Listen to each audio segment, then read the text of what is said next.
Alright दोस्तों, the beginning after the end मानवा में सभी भाइयों का स्वागत है। इस वाले वीडियो को शुरू करने से पहले एक छोटी जरूरी बात कर लेते हैं। पिछला वीडियो मैंने जिस मूवमेंट पर खत्म किया था, यानी कि जब आर्थर के सामने उतनी सारी एलेक्ट्रियन शिप्स आ जाती है, उसी मूवमेंट पर सीजन 5 खत्म हो जाता है और उसके बाद में ये मानवा एक लंबे ब्रेक पे चली जाती है। उसी ब्रेक को फील करने के लिए इन मानवा वालों ने जैस्मिन की एक लंबी सी बैक स्टोरी निकाल दी है, लेकिन अपन लोग जैस्मिन की बैक स्टोरी को बाद में कवर करेंगे। अभी अपने फ्लो को कंटिन्यू रखते हैं। अभी अपन लोग वॉर आर्क को कंटिन्यू रखेंगे और जैस्मिन की बैक स्टोरी को उसे मैं किसी बढ़िया से वीडियो में बाद में कवर कर दूंगा। इसके अलावा दोस्तों एक और इम्पोर्टेंट न्यूज है बताने के लिए। अभी तक अपन लोगों ने जितनी भी the beginning after the and की स्टोरी देखी है, इस स्टोरी को फुयुकी नाम के आर्टिस्ट ने ड्रॉ करा था, लेकिन अब वो किसी कारण से चेंज हो चुका है। इसी कारण से दोस्तों जो अब आगे आने वाली स्टोरी है,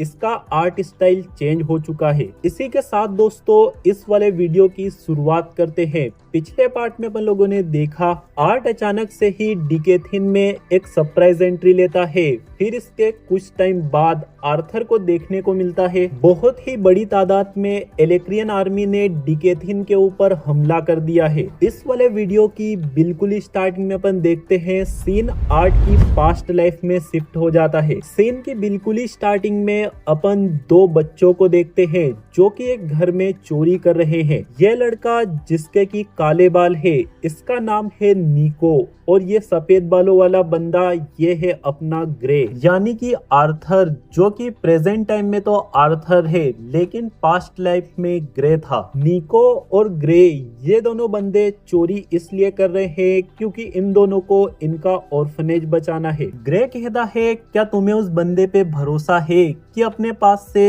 इस सामान को कोई खरीद लेगा, ये देखते हुए कि अपन तो सिर्फ पर रैंडम 12 साल के बच्चे हैं। निको कहता है जिस इंसान से मैंने बात की है उसने कोई भी सवाल जवाब नहीं किए। वैसे भी अगर अपन को अपने पैसे मिल जाएंगे तो अपन को कोई चिंता नहीं करनी पड़ेगी। ऐसा कहते हुए ये दोनों एक खुफिया जगह पर चले जाते हैं जहां पर निको एक बंदे से मिलता है। ग्रे निको से थोड़ी देर के लिए अलग हो जाता है। तभी ग्रे की नजर एक बुक के ऊपर पड़ती है जो कि होती है की को सीखने के बारे में। यह बंदा कहता है अगर तुम्हें वो बुक चाहिए तो तुम ले जा सकते हो, हमारे लिए वो फालतू है। अगले सीन में अपन देखते हैं ग्रे कहता है मेरी तो कोई जरूरत ही नहीं पड़ी, सारा काम तुमने अकेले ही कर दिया। निको हंसते हुए कहता है तुम्हें फ्री में एक बुक मिल गई, वैसे भी ये काम ऐसे में ज्यादा मजेदार है। इतने में ही ग्रे को अजीब फील होता है और कहता है अपन दोनों को फॉलो किया जा रहा है। ये दोनों तो वही इंसान है जो कि अपन को उस शॉप में दिखे थे। अगली गली से राइट टर्न होना और तेजी से भागने लग जाना, ये दोनों ऐसा ही करते हैं। तेजी से भागकर एक दीवार कूदकर एक जगह जाकर छुप जाते हैं। निको यहाँ से झाँक कर उन बंदों को देखने की कोशिश करने लग जाता है। तभी ग्रे कहता है निको नहीं, लेकिन इतने में ही उन दोनों में से एक बंदा निको और ग्रे के एकदम सामने आ जाता है। ये बंदा घुमाकर एक पंच मार देता है निको के ऊपर, लेकिन ग्रे निको को पीछे खींचकर बचा लेता है। फटाक से ग्रे एक डंडा उठाकर इस बंदे के ऊपर हमला कर देता है और चिल्लाकर कहता है निको भागो, लेकिन ये फुद्दू बच्चा निको भाग भी नहीं पा रहा होता और वहीं पर गिर जाता है। इसी कारण से ग्रे अकेला ही इन बैग्स को यहाँ से लेकर भागने लग जाता है ताकि इनका ध्यान निको से हट सके। लेकिन ग्रे के भागते भागते एक मोमेंट पर सामने दीवार आ जाती है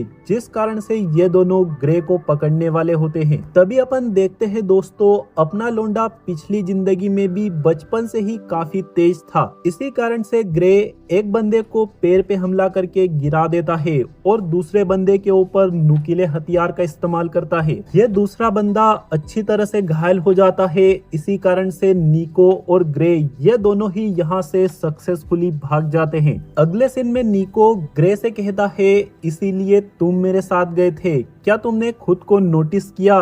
तुम किसी किंग की तरह लड़ रहे थे। ग्रे कहता है, मैं नहीं जानता कि मैंने क्या किया, लेकिन मुझे फील हुआ कि सब कुछ स्लो हो गया है। निको कहता है, क्या उसी तरीके से जिस तरीके से तुमने पेविया के हाथों प्लेट्स को गिरने से बचाया था। इसी के साथ ये दोनों चोरी छिपे ऑर्फनेज में इंटर हो जाते हैं ताकि किसी की भी नींद ना खुल पाए, लेकिन बीच रास्ते में ही इन दोनों की हेडमास्टर इन्हें पकड़ लेती है। ये दोनों चौंक जाते हैं, लेकिन हेडमास्टर डांटने वाटने की बजाय इन दोनों से कहती है, मैं तुम्हें किसी से मिलाना चाहती हूँ। तभी ग्रे और निको अपने सामने एक लड़की को देखते हैं जिसका नाम होता है सिसिलिया। हेडमास्टर कहती है, ये भी तुम्हारी उम्र की है, मुझे उम्मीद है कि तुम तीनों जल्दी से दोस्त बन जाओगे। जैसे ही यहाँ पर सिसिलिया की एंट्री होती है, अपन देखते हैं सीन दोबारा से प्रेजेंट में शिफ्ट हो जाता है, यानी कि प्रेजेंट लाइफ में। आर्ट सोया हुआ था, लेकिन अब उसकी नींद खुल जाती है। आर्ट अपने मन में कहता है, काफी लंबा टाइम हो चुका है मेरी पास्ट लाइफ के किसी भी सपने को आए हुए। इतने में ही यहाँ पर एक बंदा इंटर होता है और कहता है, सर आपकी मीटिंग की लोकेशन डिसाइड हो चुकी है। कमांडर वीरियन ने आपको तैयार होकर बाहर आने के लिए कहा है। इसी के साथ आर्ट फटाक से रेडी होकर एल्डिर और वीरियन के सामने चला जाता है। वीरियन आर्ट से कहते हैं, कितनी एनोइंग बात है, तुम कितने ज्यादा अच्छे लग रहे हो, मुझे तुम्हारी फोटो को सेव कर लेना चाहिए टेसिया के लिए। आर्ट कहता है, मेरे ख्याल से डिजाइन से ज्यादा आपको कंफर्ट पर फोकस करना चाहिए था। एल्डिर कहते हैं, अब चलो यहाँ से, चलने का टाइम हो चुका है। आर्ट अपने मन में कहता है, डायरेक्टर सिंथिया की डेथ के बाद भी वीरियन ने अपने आप को अच्छे से संभाल लिया है। वीरियन काफी मजबूत इंसान है और इन्हें मजबूत होना भी चाहिए, और जिस तरीके से डायरेक्टर सिंथिया को विट्रा ने मारा है, इस बात का मुझे अभी भी गुस्सा है। इतने में वीरियन आर्ट से कहते हैं, क्या तुम तैयार हो विट्रा के रिप्रेजेंटेटिव से मिलने के लिए? आर्ट कहता है, क्या आप तैयार हो? मुझे पता है आप कोशिश कर रहे हो उस इंसान का पता लगाने की जिसने डायरेक्टर को मारा है। वीरियन कहते हैं, इस बात को छोड़ते हैं, अभी अपन सेफली वापस आने पर फोकस करते हैं। टेसिया मुझे जान से मार देगी अगर तुम्हारे साथ कुछ भी गलत हुआ तो। इसके अलावा भी अपने पास कई सारे रीजंस है सेफली वापस आने के लिए। वीरियन के इतना कहते ही ये तीनों यहाँ से निकल जाते हैं। आर्ट सिल्वी के साथ अलग होता है। सिल्वी आर्ट से कहती है, आर्थर क्या तुम ठीक हो? आर्ट कहता है, मैं तो ठीक हूँ, लेकिन मुझे अभी भी आदत नहीं पड़ी है कि तुम मुझे मेरे नाम से बुला रही हो। सिल्वी बड़े ही प्राउड के साथ कहती है, ग्रैंडफादर ने कहा है कि मुझे ड्रैगन्स की डिग्निटी को मेंटेन रखना है। आर्ट कहता है, मैं श्योर हूँ कि तुम्हारे ग्रैंडफादर ने और भी बहुत सारी बातें कही होगी।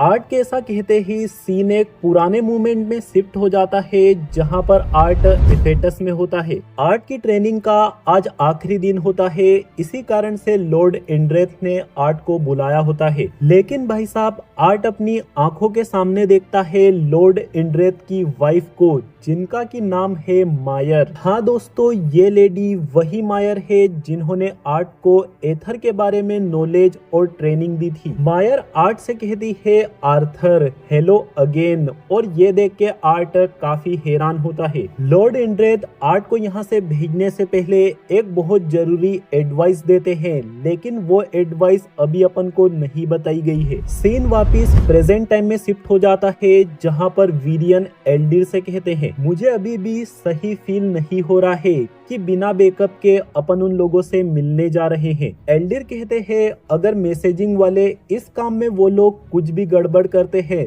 तो मेरा ये पूरा अधिकार बनता है इंटरफेयर करने का। वीरियन कहते हैं, हम नहीं जानते कि एग्रोना इस चीज की कब से प्लानिंग कर रहा है, और मेरे हिसाब से ये वॉर एग्रोना के लिए बस एक गेम है। एल्डिर कहते हैं, एग्रोना खुद से तो इस वॉर में फाइट नहीं कर सकता, लेकिन पूरी की पूरी वॉर उसके ही कंट्रोल कंट्रोल में रहेगी, किसी चेस के गेम की तरह। ऐसा सुनकर वीरियन कहते हैं तो अपनी साइड से प्यादों को कौन चलाएगा। वीरियन कहते हैं तुम लोगों की साइड से वॉर को तुम ही लीड करने वाले हो। इसी के साथ जैसे ये लोग मीटिंग वाली लोकेशन के पास पहुंच जाते हैं, एल्डिर आर्ट और सिल्वी से कहते हैं इन लोगों के साथ आने के लिए। सिल्वी आर्ट से कहती है अभी के लिए तो मैं पीछे हट रही हूँ, लेकिन वॉर के बीच में मैं छुप कर नहीं रहूंगी। अगर मुझे तुम्हें प्रोटेक्ट करना है तो वॉर के दौरान मैं तुम्हारा पूरी तरीके से साथ दूंगी।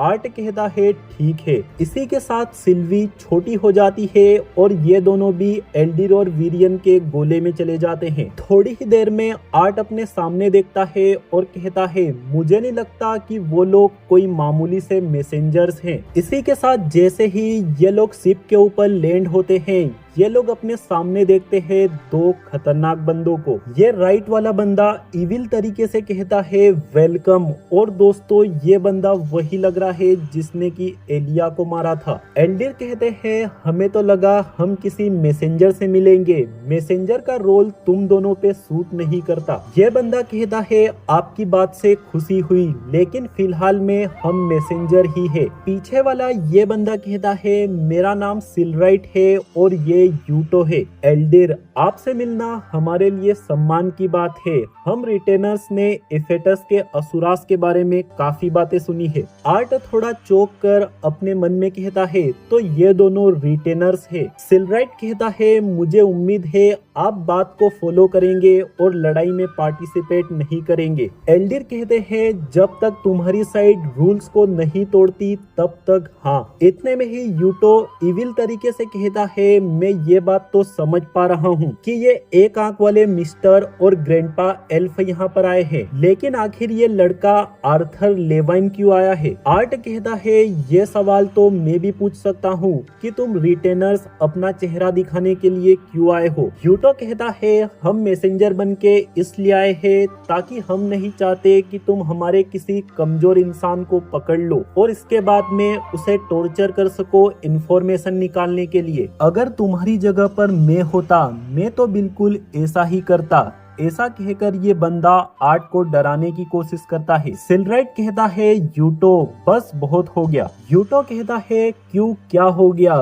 वैसे भी ये एक आंख वाला अपने पे हमला थोड़ी न करेगा। एल्डिर कहते हैं मैं हमला करना नहीं चाहता, वैसे भी अपन लड़ने थोड़ी ना आए हैं, इसीलिए अपना मैसेज बताओ। सिलराइट कहता है जैसा आप चाहो। हमारे हायर अप्स ने आप लोगों के लिए मैसेज भेजा है कि आप सभी सरेंडर कर दो, इसके बाद में जो भी डिजर्व करते होंगे उनके ऊपर दया दिखाई जाएगी। लेकिन इसके बावजूद भी अगर आपने विरोध दिखाया तो ऐसे में ये पूरा का पूरा कॉन्टिनेंट खत्म कर दिया जाएगा। ऐसा सुनते ही वीरियन को काफी गुस्सा आ जाता है। यूटो कहता है शुक्र गुजार रहो, कम से कम तुम्हारे पास चॉइस है। तुम लोग चिंता मत करो क्योंकि मैं इस बात का ध्यान रखूंगा अगर तुम सरेंडर करते हो तो ऐसे में तुम्हारे सिरों को प्यार से काटा जाए। इतने में सिलराइट कहता है यूटो अपन यहाँ पर लड़ाई की शुरुआत करने के लिए नहीं है। यूटो कहता है मेरा भी ऐसा कोई इंटेंशन नहीं है, ये तो बस मेरी तरफ से फ्रेंडली वार्निंग है। ऐसा कहते हुए यूटो वीरियन से कहता है तुम्हारे और तुम्हारी प्यारी ग्रैंडडॉटर के लिए मैं इस बात का ध्यान रखूंगा कि मैं जो कुछ भी करूंगा तुम्हारी आंखों के सामने एंजॉय करूंगा। ऐसा कहते ही आर्ट को भी काफी गुस्सा आ जाता है और वो भी हमला करने के लिए तैयार हो जाता है, लेकिन इतने में वीरियन ही यूटो के मुंह पर एक पावरफुल पंच मार देते हैं। लेकिन यूटो को इससे कुछ नहीं होता और हंसते हुए कहता है इससे तो गुदगुदी हो रही है। यूटो के इतना कहते ही अपन देखते हैं वीरियन के पंच के कारण से यूटो के सिर के ऊपर का कपड़ा हट जाता है और जैसे ही आर्ट की नजर यूटो के टूटे हुए सींग पर पड़ती है, आर्ट के दिमाग में एलिया की सारी मेमोरीज घूम जाती है। आर्ट बहुत ही ज्यादा सीरियस होकर कहता है तो क्या वो तुम थे, क्या वो तुम ही हो जिसने एलिया को मारा था। लांस एलिया जिसे कि एक डंजन में मारने से पहले उसके हाथों पैरों को काट दिया गया था। ऐसा सुनकर यूटो सोचते हुए कहता है हाथ पैर काट दिए, ऐसे तो कई सारे लोग हैं, लेकिन अरे हाँ वो छोटी सी सुंदर एल्फ है ना। यूटो बहुत ही ज्यादा हंसते हुए कहता है क्या बिगाड़ लोगे अगर मैं ही हूँ जिसने कि वो सब किया था। आर्ट को काफी गुस्सा आता है, लेकिन वीरियन आर्ट के कंधे पर हाथ रख के उसे शांत कर देते हैं। आर्ट कहता है क्या तुम दोनों के पास इतना ही है मैसेज देने के लिए। सिलराइट कहता है तुम लोगों के पास 2 दिन है सरेंडर करने के लिए, अगर तुम सरेंडर नहीं करते हो तो हमें हमारा जवाब मिल जाएगा। ऐसा कहते हुए ये दोनों रिटेनर यहाँ से जाने लग जाते हैं, लेकिन जाते जाते यूटो मुड़कर कहता है तुम्हें उसकी चीखें सुननी चाहिए थी। मेरा मन होने लग गया था कि मैं उसे जिंदा रहने दूं, ताकि जब मेरा मन करे तब मैं दोबारा से उसकी चीखें सुन सकूं। ऐसा सुनते ही आर्ट बिना देखे इन दोनों के ऊपर हमला कर देता है, लेकिन ये हमला इन दोनों के बीच से निकल जाता है। इस हमले के कारण ये दोनों ही हैरान हो जाते हैं। आर्ट यूटो से कहता है बैटलफील्ड में अपने आप को तैयार रखना, क्योंकि मैं तुम्हें ढूंढने वाला हूँ। भाई साहब लिटरली दोस्तों ये वॉर आर्क क्या ही तो खतरनाक वाइब्स दे रहा है। मतलब अभी तक तो जो मेन विलन्स है यानी कि साइथ, उनकी एंट्री भी नहीं हुई है, ये तो मामूली से रिटेनर्स हैं। अगले वीडियो में बहुत ही ज्यादा मजा आने वाला है, इसीलिए दोस्तों सारे भाई लोग मिलके वीडियो को लाइक कर देना, चैनल को सब्सक्राइब कर देना, बेल आइकन को ऑल पे सिलेक्ट कर देना। मिलते हैं बहुत ही जल्द, बाय बाय।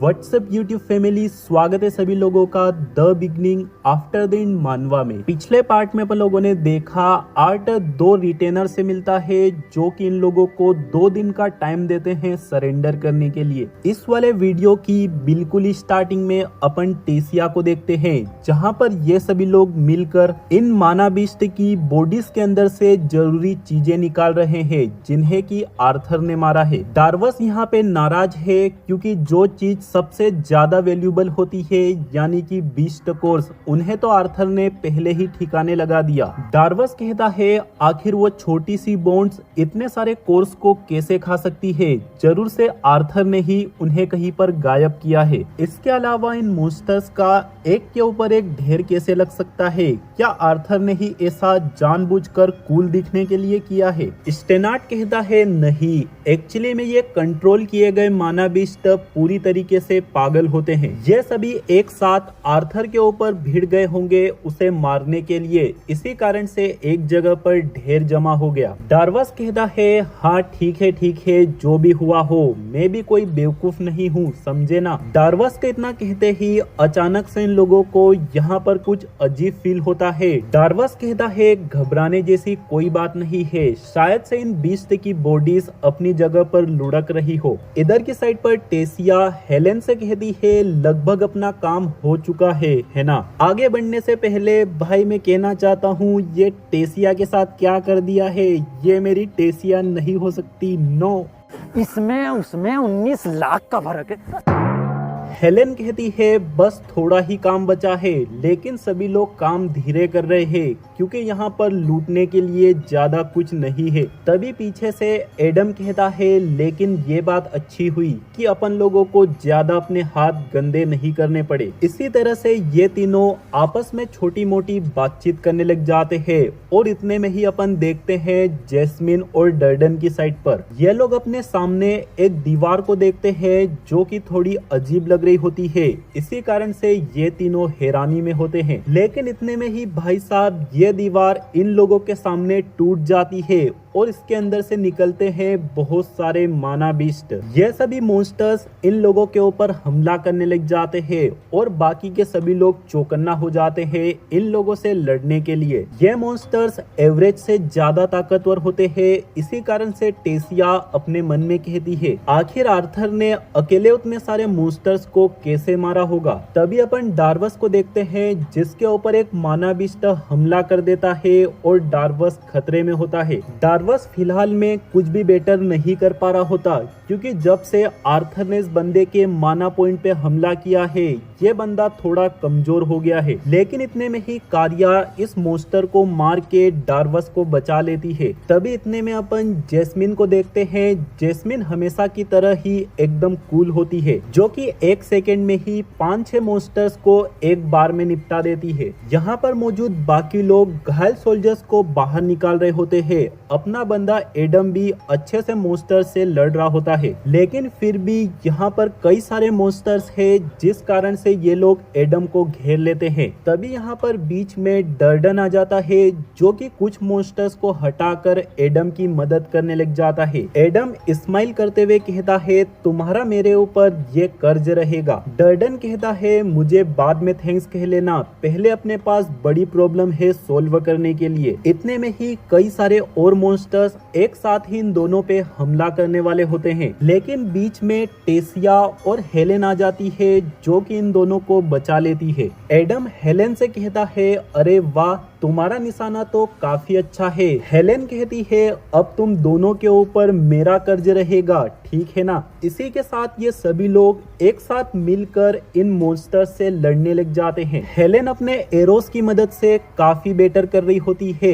एडम कहता है डैम कुछ हमारे लिए भी छोड़ दो। तभी इतने में अपन डर्डन को देखते हैं जिसे कि भाई साहब एक काफी बड़े माना बीस्ट ने पकड़ लिया है। एडम चिल्लाते हुए डर्डन की साइड पर आगे बढ़ता है और इस मॉन्स्टर को खत्म कर देता है जिससे कि डर्डन बच जाता है। हेलेन एक मॉन्स्टर के ऊपर से एरो को कलेक्ट कर रही होती है, लेकिन इतने में हेलेन के ऊपर एक मॉन्स्टर हमला कर देता है। हेलेन अपने आप को संभाल भी नहीं पाती और इतने में ही एक दूसरा मॉन्स्टर बहुत ही खतरनाक तरीके से हेलेन के ऊपर हमला कर देता है। टेसिया चिल्ला कर कहती है नहीं, और दोस्तों अपन देख भी नहीं पाते कि क्या हुआ। इतने में ही सीन दूसरी तरफ शिफ्ट हो जाता है। वीरियन और आर्ट कासल में पहुंच जाते हैं जहां पर आर्ट गुस्से में लग रहा होता है और कहता है आप उन लोगों के ऑफर को ध्यान में तो नहीं रख रहे हो है ना। वीरियन कहते हैं नहीं ऐसी बात नहीं है, लेकिन अगर वो अपनी बात के पक्के निकले तो ऐसे में कई मासूम लोगों की जान बचाई जा सकती है। आर्ट कहता है इस बात की कोई भी गारंटी नहीं है और उल्टा इसके चक्कर में रॉयल फैमिलीज और आप अपनी जान गवा दोगे। एल्डर कहते हैं आर्थर सही है, अगर वो आज कामयाब हो गए तो सिर्फ कुछ जनरेशन की बात रह जाएगी, इसके बाद में वो लोग एफेटस पे हमला कर देंगे। वीरियन कहते हैं ये बात मैं जानता हूँ, इसीलिए मैं इस तरह से नहीं कह रहा हूँ कि सभी लोगों को मेरी बात माननी ही पड़े। आर्ट कहता है क्या ये बात आप किंगडम में सभी लोगों को बताने वाले हो। ऐसा सुनकर वीरियन थोड़ा शांत हो जाते हैं और सोचते हुए कहते हैं एक लीडर ऐसा होना चाहिए जिसके ऊपर उसके सारे के सारे लोग भरोसा कर सके, लेकिन क्या होगा जब अपने लोगों को ये पता चलेगा कि मैं उनकी जिंदगियों को जुए की तरह इस्तेमाल कर रहा हूँ। ऐसा सुनकर आर्ट को गुस्सा आता है, लेकिन वो समझ जाता है कि ये लोग किस सिचुएशन में है। आर्ट कहता है जब आप लोगों को ऑफर के बारे में बता देंगे और अगर ऐसे में वो आप लोगों को सेक्रीफाइस करने को चूज करे तो फिर ऐसे में क्या होगा। वीरियन कहते हैं वो टाइम गुजर चुका है जब किंग्स अपने लोगों का डिसीजन लेते थे, लेकिन अब ऐसा टाइम आ चुका है इस वॉर के अंदर सभी लोग इन्वॉल्व है, इसी कारण से उनके पास भी चॉइस होनी चाहिए। अगले सीन में अपन देखते हैं आर्ट यही सब कुछ सोच रहा होता है और परेशान होता है। तभी उसकी और सिल्वी की नजर पड़ती है एली के ऊपर। ये दोनों देखते हैं एक अधेड़ उम्र का बुढ़ा एली के ऊपर लाइन मार रहा है या फिर उसे इम्प्रेस करने की कोशिश कर रहा है, लेकिन इतने में ही भाई साहब पीछे से बू आता है जो कि इस बंदे को बहुत ही ऊपर हवा में उछाल देता है। एली कहती है बू जिसे भी तुम पसंद नहीं करते उसे इस तरह से हवा में उछालना बंद कर दो। एली के इतना कहते ही अपन आर्थर को देखते हैं जो कि यहाँ पर आ जाता है। यहाँ पर इन लोगों के अलावा भी काफी सारे लोग होते हैं। सारे के सारे लोग आर्थर को ही देखने लग जाते हैं। आर्थर कहता है आखिर ये लोग मुझे इस तरह से क्यों देख रहे हैं। एली कहती है ऐसा इसलिए क्योंकि पूरे के पूरे डिकेथिन में शायद ही कोई ऐसा नोबल होगा जो कि आर्थर लेवाइन को नहीं जानता। देख रहे हो दोस्तों, एक तरफ ये बंदा है जिसे कि हर कोई जानता है और दूसरी तरफ तुम लोग हो जिन्हें कि तुम्हारी गली का बकरा तक नहीं जानता। सॉरी इसी के साथ जैसे ही बू को दिखाई देता है एली और आर्थर के बीच में बॉन्ड, बू आर्थर को घूर के देखने लग जाता है और आर्थर भी बू को घूरने लग जाता है। तभी अपन लोग देखते हैं लड़ने की बजाय ये दोनों एक दूसरे से हाथ मिलाने लग जाते हैं। एली हैरान होकर कहती है आखिर तुम दोनों इतने अच्छे दोस्त कब बन गए। आर्ट कहता है जब दो लोगों के मकसद सेम होते हैं तो ऐसे में वो लोग जल्दी दोस्त बन जाते हैं। दोस्तों बेसिक सी बात है, आर्थर और बू ये दोनों ही बंदे एली को प्रोटेक्ट करना चाहते हैं। एली कहती है ब्रदर अच्छा हुआ तुम यहाँ पर आ चुके हो, कुछ जरूरी बात है जो कि मैं करना चाहती हूँ। आर्ट कहता है हाँ बोलो आखिर क्या बात है। एली कहती है ब्रदर सिर्फ तुम ही हो जो कि उन्हें रोक सकता है। मदर और फादर उन दोनों ने डिसाइड किया है कि वो दोनों भी वॉर में लड़ने वाले हैं। आर्ट के ऐसा सुनते ही अगले सीन में अपन देखते हैं आर्ट अपने पेरेंट्स के पास जा रहा होता है। जैसे ही आर्ट उनके रूम के बाहर पहुंच जाता है, आर्ट अपने मन में कहता है क्या मेरा कोई भी अधिकार बनता है उन लोगों को लड़ने से रोकने के लिए। प्रैक्टिकली अगर देखा जाए तो वो लोग वॉर के लिए काफी अच्छे साबित हो सकते हैं, लेकिन मैं ये बिल्कुल भी नहीं चाहता कि उनकी जान खतरे में आए। यही सब सोचते हुए आर्ट इस गेट को नॉक करता है और अंदर चला जाता है। रे अपनी जगह पर बैठे बैठे कहता है हमने तो ये सोचा ही नहीं कि तुम इतनी जल्दी वापस आ जाओगे। आर्ट कहता है क्या आप दोनों बिना मुझसे कुछ कहे ही जाने की प्लानिंग कर रहे थे। एलिस कहती है ऐसा बिल्कुल नहीं है, हम तो बस तैयारी कर रहे थे तुम्हारे आने से पहले। आर्ट कहता है जितना रिस्की काम आप कर रहे हो मुझे तो लगा कि आप इंतजार करोगे जब तक एली बड़ी नहीं हो जाती। रे कहता है वो तो बस कमांडर वीरियन ने एडवाइस दी थी कि जब तक एली बड़ी नहीं हो जाती या फिर तुम वापस लौट कर नहीं आ जाते। आर्ट कहता है मैं नहीं मानता कि मैं यहाँ पर आ गया हूँ इसलिए आप लड़ना चाहते हैं, इसीलिए मुझे बताइए आखिर ऐसा क्यों। रे दुखी होकर जवाब देता है कि हमें हेलेन की तरफ से मैसेज आया। जिस वक्त वो सभी लोग उस डंजन से बाहर निकलने वाले थे उस समय उनके ऊपर हमला हो गया। ऐसा सुनते ही आर्ट चौंक जाता है और चिल्लाकर कहता है ऐसा नहीं हो सकता, मैंने अपने खुद के हाथों से एस रैंक म्यूटेंट और वहां पर मौजूद सारे मानाबिस्ट को खत्म किया था। रे कहता है उसी डंजन में एक छुपा हुआ गेट था जिसके अंदर से बहुत सारे मॉन्स्टर्स निकल आए। ट्विन हॉर्न्स पीछे की साइड थी ताकि जो नए सोल्जर्स है उन्हें वहां से निकलने का मौका मिल सके, लेकिन उसी दौरान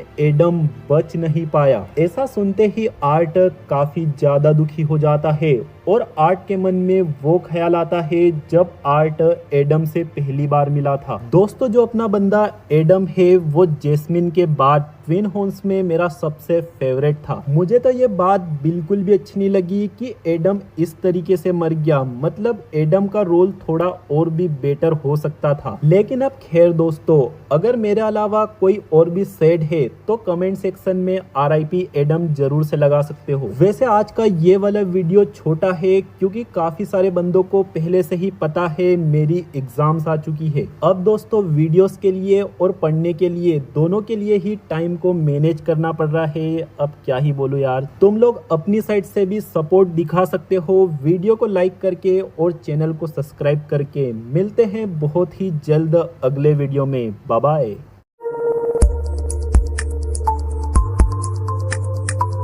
व्हाट्सएप यूट्यूब फैमिली, स्वागत है सभी भाई लोगों का the beginning after the end मानवा में। पिछले पार्ट में अपन लोगों ने देखा आर्ट अपने पेरेंट्स के पास जाता है ताकि उन लोगों से कह सके वॉर न लड़ने के लिए, लेकिन आर्ट के पेरेंट्स खबर देते हैं कि बेचारा एडम मारा जा चुका है। इस वाले वीडियो की बिल्कुल ही स्टार्टिंग में अपन देखते हैं आर्ट बहुत ही ज्यादा दुखी होकर कहता है ऐसा नहीं हो सकता है, मैं पूरी तरीके से श्योर था कि वहां पर कोई भी मानाबिस्ट नहीं बचे थे। रे कहता है हेलेन ने बताया कि वो मॉन्स्टर्स दूसरी जगह से निकले थे, वहां पर मौजूद दीवार के कारण तुम उन्हें सेंस नहीं कर पाए। एलिस कहती है किसी ने भी नहीं सोचा था कि वहां पर लड़ाई करनी पड़ेगी। ट्विन हॉर्न्स ने अपना बेस्ट दिया लेकिन फिर भी कई सारी जानें चली गई। ऐसा सुनते ही आर्ट के मन में टेसिया का ख्याल आता है, लेकिन एलिस कहती है आगे कुछ भी श्योर नहीं है कि किसकी जाने गई है। आर्ट कहता है मैं ये समझ पा रहा हूँ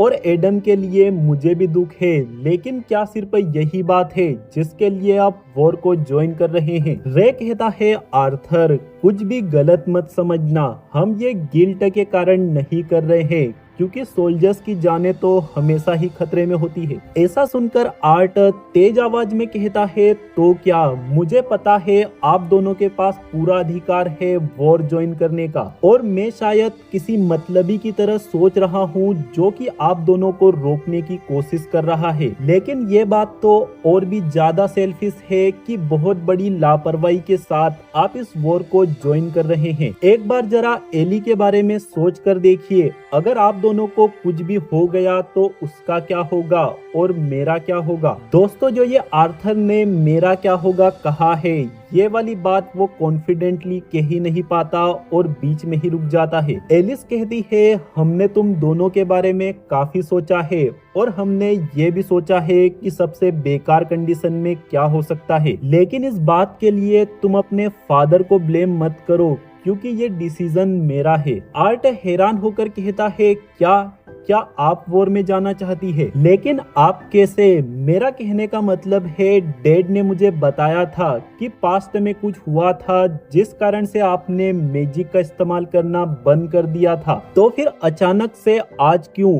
ऐसा सुनकर एलिस और रे दोनों ही एक दूसरे की तरफ देखते हैं और आर्ट को अपने पास बिठा लेते हैं। एलिस कहती है मैं तुम्हें कुछ बताना चाहती हूँ, तुम हम ट्विन हॉर्न्स के बारे में ऑलरेडी काफी कुछ जानते हो है ना, लेकिन जब तुम पैदा भी नहीं हुए थे उससे भी पहले की बात है, हमारा एक और मेंबर हुआ करता था जिसका की नाम लेंसा था। मेरे कंपैरिजन में वो बिल्कुल अपोजिट थी, मतलब कि थोड़ी सी गुस्सेल और सीधी बात करने वाली, लेकिन इसके बावजूद भी हम दोनों के बीच में खास दोस्ती थी। जब वो हम ट्विन हॉर्न से मिली भी नहीं थी उससे भी पहले वो एक मशहूर ऑगमेंटर थी, इसीलिए हम सभी के लिए ही ये एक सरप्राइजिंग बात थी कि उसने हमारी टीम को ज्वाइन करने के लिए पूछा। अगर कहीं पर भी ट्विन हॉर्न्स की बात की जाती थी और लेंसा का नाम ना आए तो ये बात एकदम इम्पॉसिबल होती थी। उसे बहुत ही अच्छे से आता था कि तुम्हारे फादर और एडम को कैसे हैंडल किया जाता है। वो ऐसी थी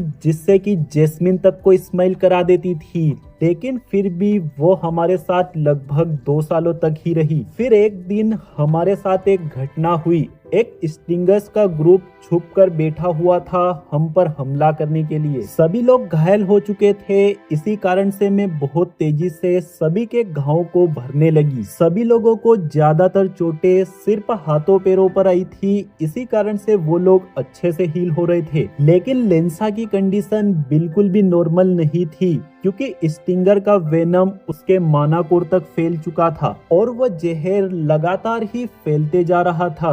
इसी कारण से उसका मानाकोर परमानेंटली डैमेज हो गया। मैं सोच रही थी कि मैं जितना बेस्ट कर सकती थी मैंने वो किया, लेकिन बाद में मुझे पता चला कि अगर मैं लेंसा के घाव को हील नहीं करती तो ऐसे में डॉक्टर्स उसके जहर को बाहर निकाल सकते थे। मेरी ही वजह से मेरी बेस्ट फ्रेंड और मेरी टीममेट की खुशियाँ उसकी जिंदगी से छिन गई। लेंसा हमेशा ही मुझसे कहा करती थी कि उसे बैटल के दौरान एक महान मौत मरनी है, लेकिन जैसे ही उसकी लाइफ में ये मोमेंट आया कि अब से वो अपने माना का बिल्कुल इस्तेमाल नहीं कर सकती, वो खुद से अकेले ही एक डंजन में चली गई और कभी भी लौट के नहीं आई। लेंसा के साथ जो भी हुआ था उसमें मेरी ही गलती थी, अगर मैं उसे हील नहीं करती तो सब कुछ ठीक रहता। आर्थर, सबकी लाइफ तुम्हारी लाइफ की तरह एक्साइटिंग नहीं होती। हमारी लाइफ में जो भी हुआ था एकदम से नहीं हुआ, वो एक स्लो और शांत प्रोसेस थी जिससे कि हमारे दिलों पर बहुत बड़ा फर्क पड़ा है। हम सभी लोग लेंसा से बहुत प्यार करते थे, इसी कारण से मैंने डर के मारे बड़े घाव को हील करना बंद कर दिया। मुझे पता है एडम की डेथ लेंसा की डेथ से अलग है, लेकिन ट्विन हॉर्न्स ने अपने लिए काफी कुछ किया है और अब टाइम आ चुका है बदले में उनकी मदद करने का। इसके अलावा अगर मैं एक और बात सच सच कहूँ तो हमारे लिए ये बहुत ही ज्यादा मुश्किल है कि तुम वहाँ पर जाकर लड़ाई करो और हम यहाँ पर आराम करें। आर्ट कहता है लेकिन अगर आप दोनों को कुछ भी हो गया तो ऐसे में एली का क्या होगा? रे कहता है आर्थर, आर्थर, ये मैटर नहीं करता कि कोई कितना भी ताकतवर हो, डेथ कमजोरी के कारण से बहुत ही रेयर कंडीशन में आती है। ज्यादातर डेथ का सामना तब होता है जब कोई भी वॉरियर चौकन्ना नहीं रहता। यह बात तुम पर भी लागू होती है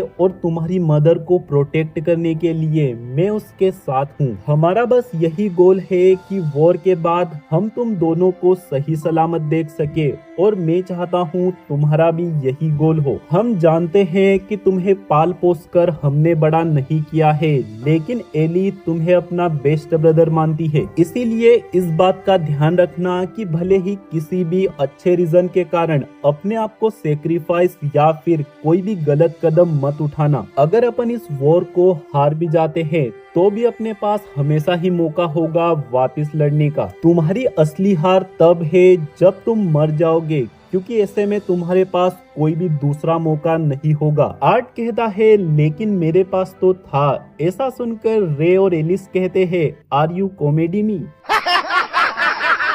इतने में ही अपन देखते हैं यहाँ पर वीरियन की एंट्री हो जाती है। एलिस और रे कहते हैं, कमांडर वीरियन। वीरियन कहते हैं, प्लीज आप आर्थर के पेरेंट्स हैं, इसीलिए आप मुझे वीरियन कहा कीजिए। और मैंने सुना आपके एक साथी की डेथ हो चुकी है, ये जानकर काफी दुख हुआ। लेकिन मैं यहाँ पर ये बताने के लिए आया हूँ कि वहाँ के सोल्जर्स बहुत जल्द आने वाले हैं। वीरियन के इतना कहते ही अगले सीन में अपन देखते हैं टेलीपोर्टेशन गेट के जरिए घायल सोल्जर्स आने लग जाते हैं। आर्थर सिर्फ हेलेन से मिल पाता है, जो कि खबर सुनाती है पूरी ट्विन होन सेफ है, लेकिन ऑफ कोर्स एडम को छोड़कर। इसके बाद में आर्ट को टेसिया की चिंता होने लग जाती है, लेकिन थोड़ी ही देर में टेसिया की भी एंट्री हो जाती है। दोस्तों अब यहाँ पर टेसिया को देखते के साथ ही आर्ट के मन में ख्याल आता है लॉर्ड इंड्रेथ की बात का। लॉर्ड इंड्रेथ ने उस टाइम पर आर्ट से कहा होता है कि वॉर और सभी लोगों का फायदा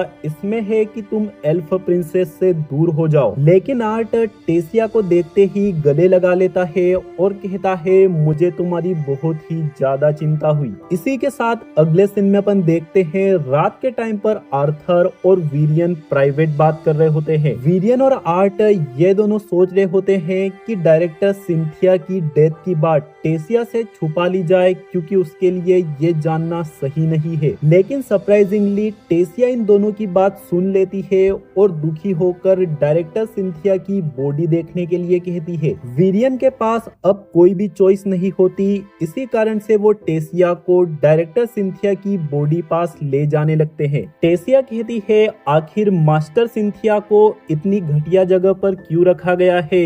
ये जगह तो क्रिमिनल्स के लिए है। वीरियन कहते हैं, फिलहाल में उसे रखने के लिए ये सबसे सेफ जगह है। जब सिचुएशन ठीक हो जाएगी तब सेरेमनी के साथ उसे विदा कर दिया जाएगा। जैसे ये लोग डायरेक्टर सिंथिया की बॉडी के पास पहुंच जाते हैं, टेसिया ये देखकर नीचे गिर जाती है। वीरियन कहते हैं, इसकी डेथ के बारे में फिलहाल में सिर्फ कुछ लोगों को ही पता है।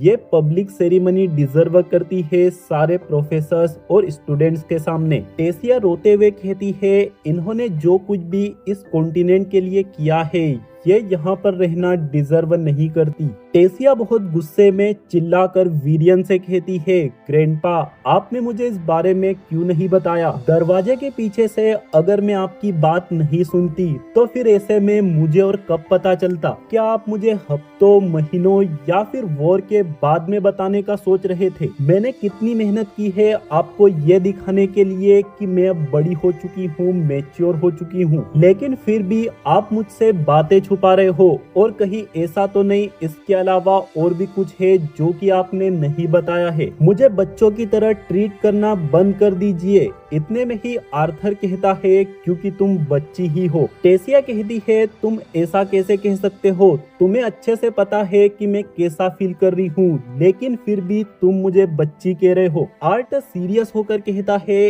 इतनी छोटी उम्र में तुम आगे लड़ रही हो, इसका मतलब ये थोड़ी न है कि तुम मैच्योर हो चुकी हो। बिना जरूरत के तुम अपने आप को साबित करने के लिए खुद को खतरे में डाल रही हो। इसी कारण से तुम किसी बच्चे की तरह जो कि गुस्से में अपने हाथ पैर हिला रहा है, उसके अलावा तुम और कुछ भी नहीं हो। ऐसा सुनकर वीरियन आर्ट को चुप कराने की कोशिश करते हैं। टेसिया कहती है तुम्हारी हिम्मत कैसे हुई। आर्ट कहता है और अगर 1 मिनट तुम शांति से सोचो तो तुम्हें खुद से ही इस बात का रियलाइज हो जाएगा कि तुम्हारे ग्रैंडफादर ने इस बात को इतना ज्यादा सीक्रेट क्यों रखा है। तुम्हें क्या लगता है क्या होगा अगर लोगों को पता चल जाए कि कॉन्टिनेंट की सबसे सेफ जगह पर दुश्मनों के कारण से किसी की जान चली गई। टेस तुम सिर्फ 17 इयर्स की हो। इतने में ही टेसिया चिल्लाकर कहती है और तुम सिर्फ 16 के हो। इसके बावजूद भी ग्रैंडपा, मास्टर एल्डीर, मास्टर सिंथिया और कोई भी तुम्हें बच्चे की तरह ट्रीट नहीं करता। आर्ट कहता है अगर कोई भी मुझे बड़े की तरह ट्रीट कर रहा है तो वो खुद से करते हैं, ना कि मैं ये साबित करने पे तुला हूँ कि मैं बड़ा इंसान हूँ। इतने में ही वीरियन कहते हैं आर्थर मुझे लगता है अब तुम्हें रुक जाना चाहिए। आर्ट कहता है नहीं, इसे भी जरूरत है सब कुछ जानने की। टेसिया दुखी होकर कहती है ये बात सही नहीं हो सकती, तुम्हें वो सब कुछ करने को मिलता है जो तुम चाहते हो, लेकिन मैं भले कितनी भी मेहनत करूं मुझ में हमेशा ही कमी दिखाई देती है। आर्ट चिल्लाकर कहता है टेसिया ये बात नहीं है। टेसिया कहती है तुम ऐसी उम्मीद नहीं कर सकते कि मैं भी तुम्हारी सिस्टर की तरह बिहेव करूं, कि जितने भी लोगों की तुम चिंता करो उन्हें कहीं पर बंद करके रख दो। ऐसा सुनकर आर्ट को भी दुख होता है। तभी वीरियन चिल्लाकर कहते हैं बस तुम दोनों बहुत हो गया है। आर्ट कहता है वीरियन मुझे लगता है मैं गलत था, ये तैयार नहीं है ये सब जानने के लिए। ऐसा कहकर आर्ट यहाँ से चला जाता है और टेसिया और भी रोने लग जाती है। दोस्तों अगर इस वाले वीडियो पे यानी कि खासकर टेसिया और आर्थर की बात के ऊपर मैं अपना ओपिनियन दूं तो मेरे हिसाब से टेसिया भी गलत नहीं है, बस इसे समझने की जरूरत है। आर्ट तो अपनी जगह पर बेस्ट है ही क्योंकि उसको 50 साल का एक्सपीरियंस है, लेकिन अगर टेसिया को देखा जाए तो ये अपने आप को कुछ ज्यादा ही इंफीरियर सोचती है। खैर दोस्तों ये तो पति पत्नी का मैटर है, अपन लोगों को दूर रहना चाहिए। वैसे वॉर के लिए तो मैं भी एक्साइटेड हूँ, लेकिन जिस तरीके का बिल्डअप और स्टोरी अभी चल रही है ये भी मुझे बहुत ही ज्यादा मजेदार लग रही है। सभी भाई लोग कमेंट करके बताना आज वाला वीडियो कैसा लगा है। मिलते हैं बहुत ही जल्द अगले धमाकेदार वीडियो में, तब तक के लिए bye bye, peace out.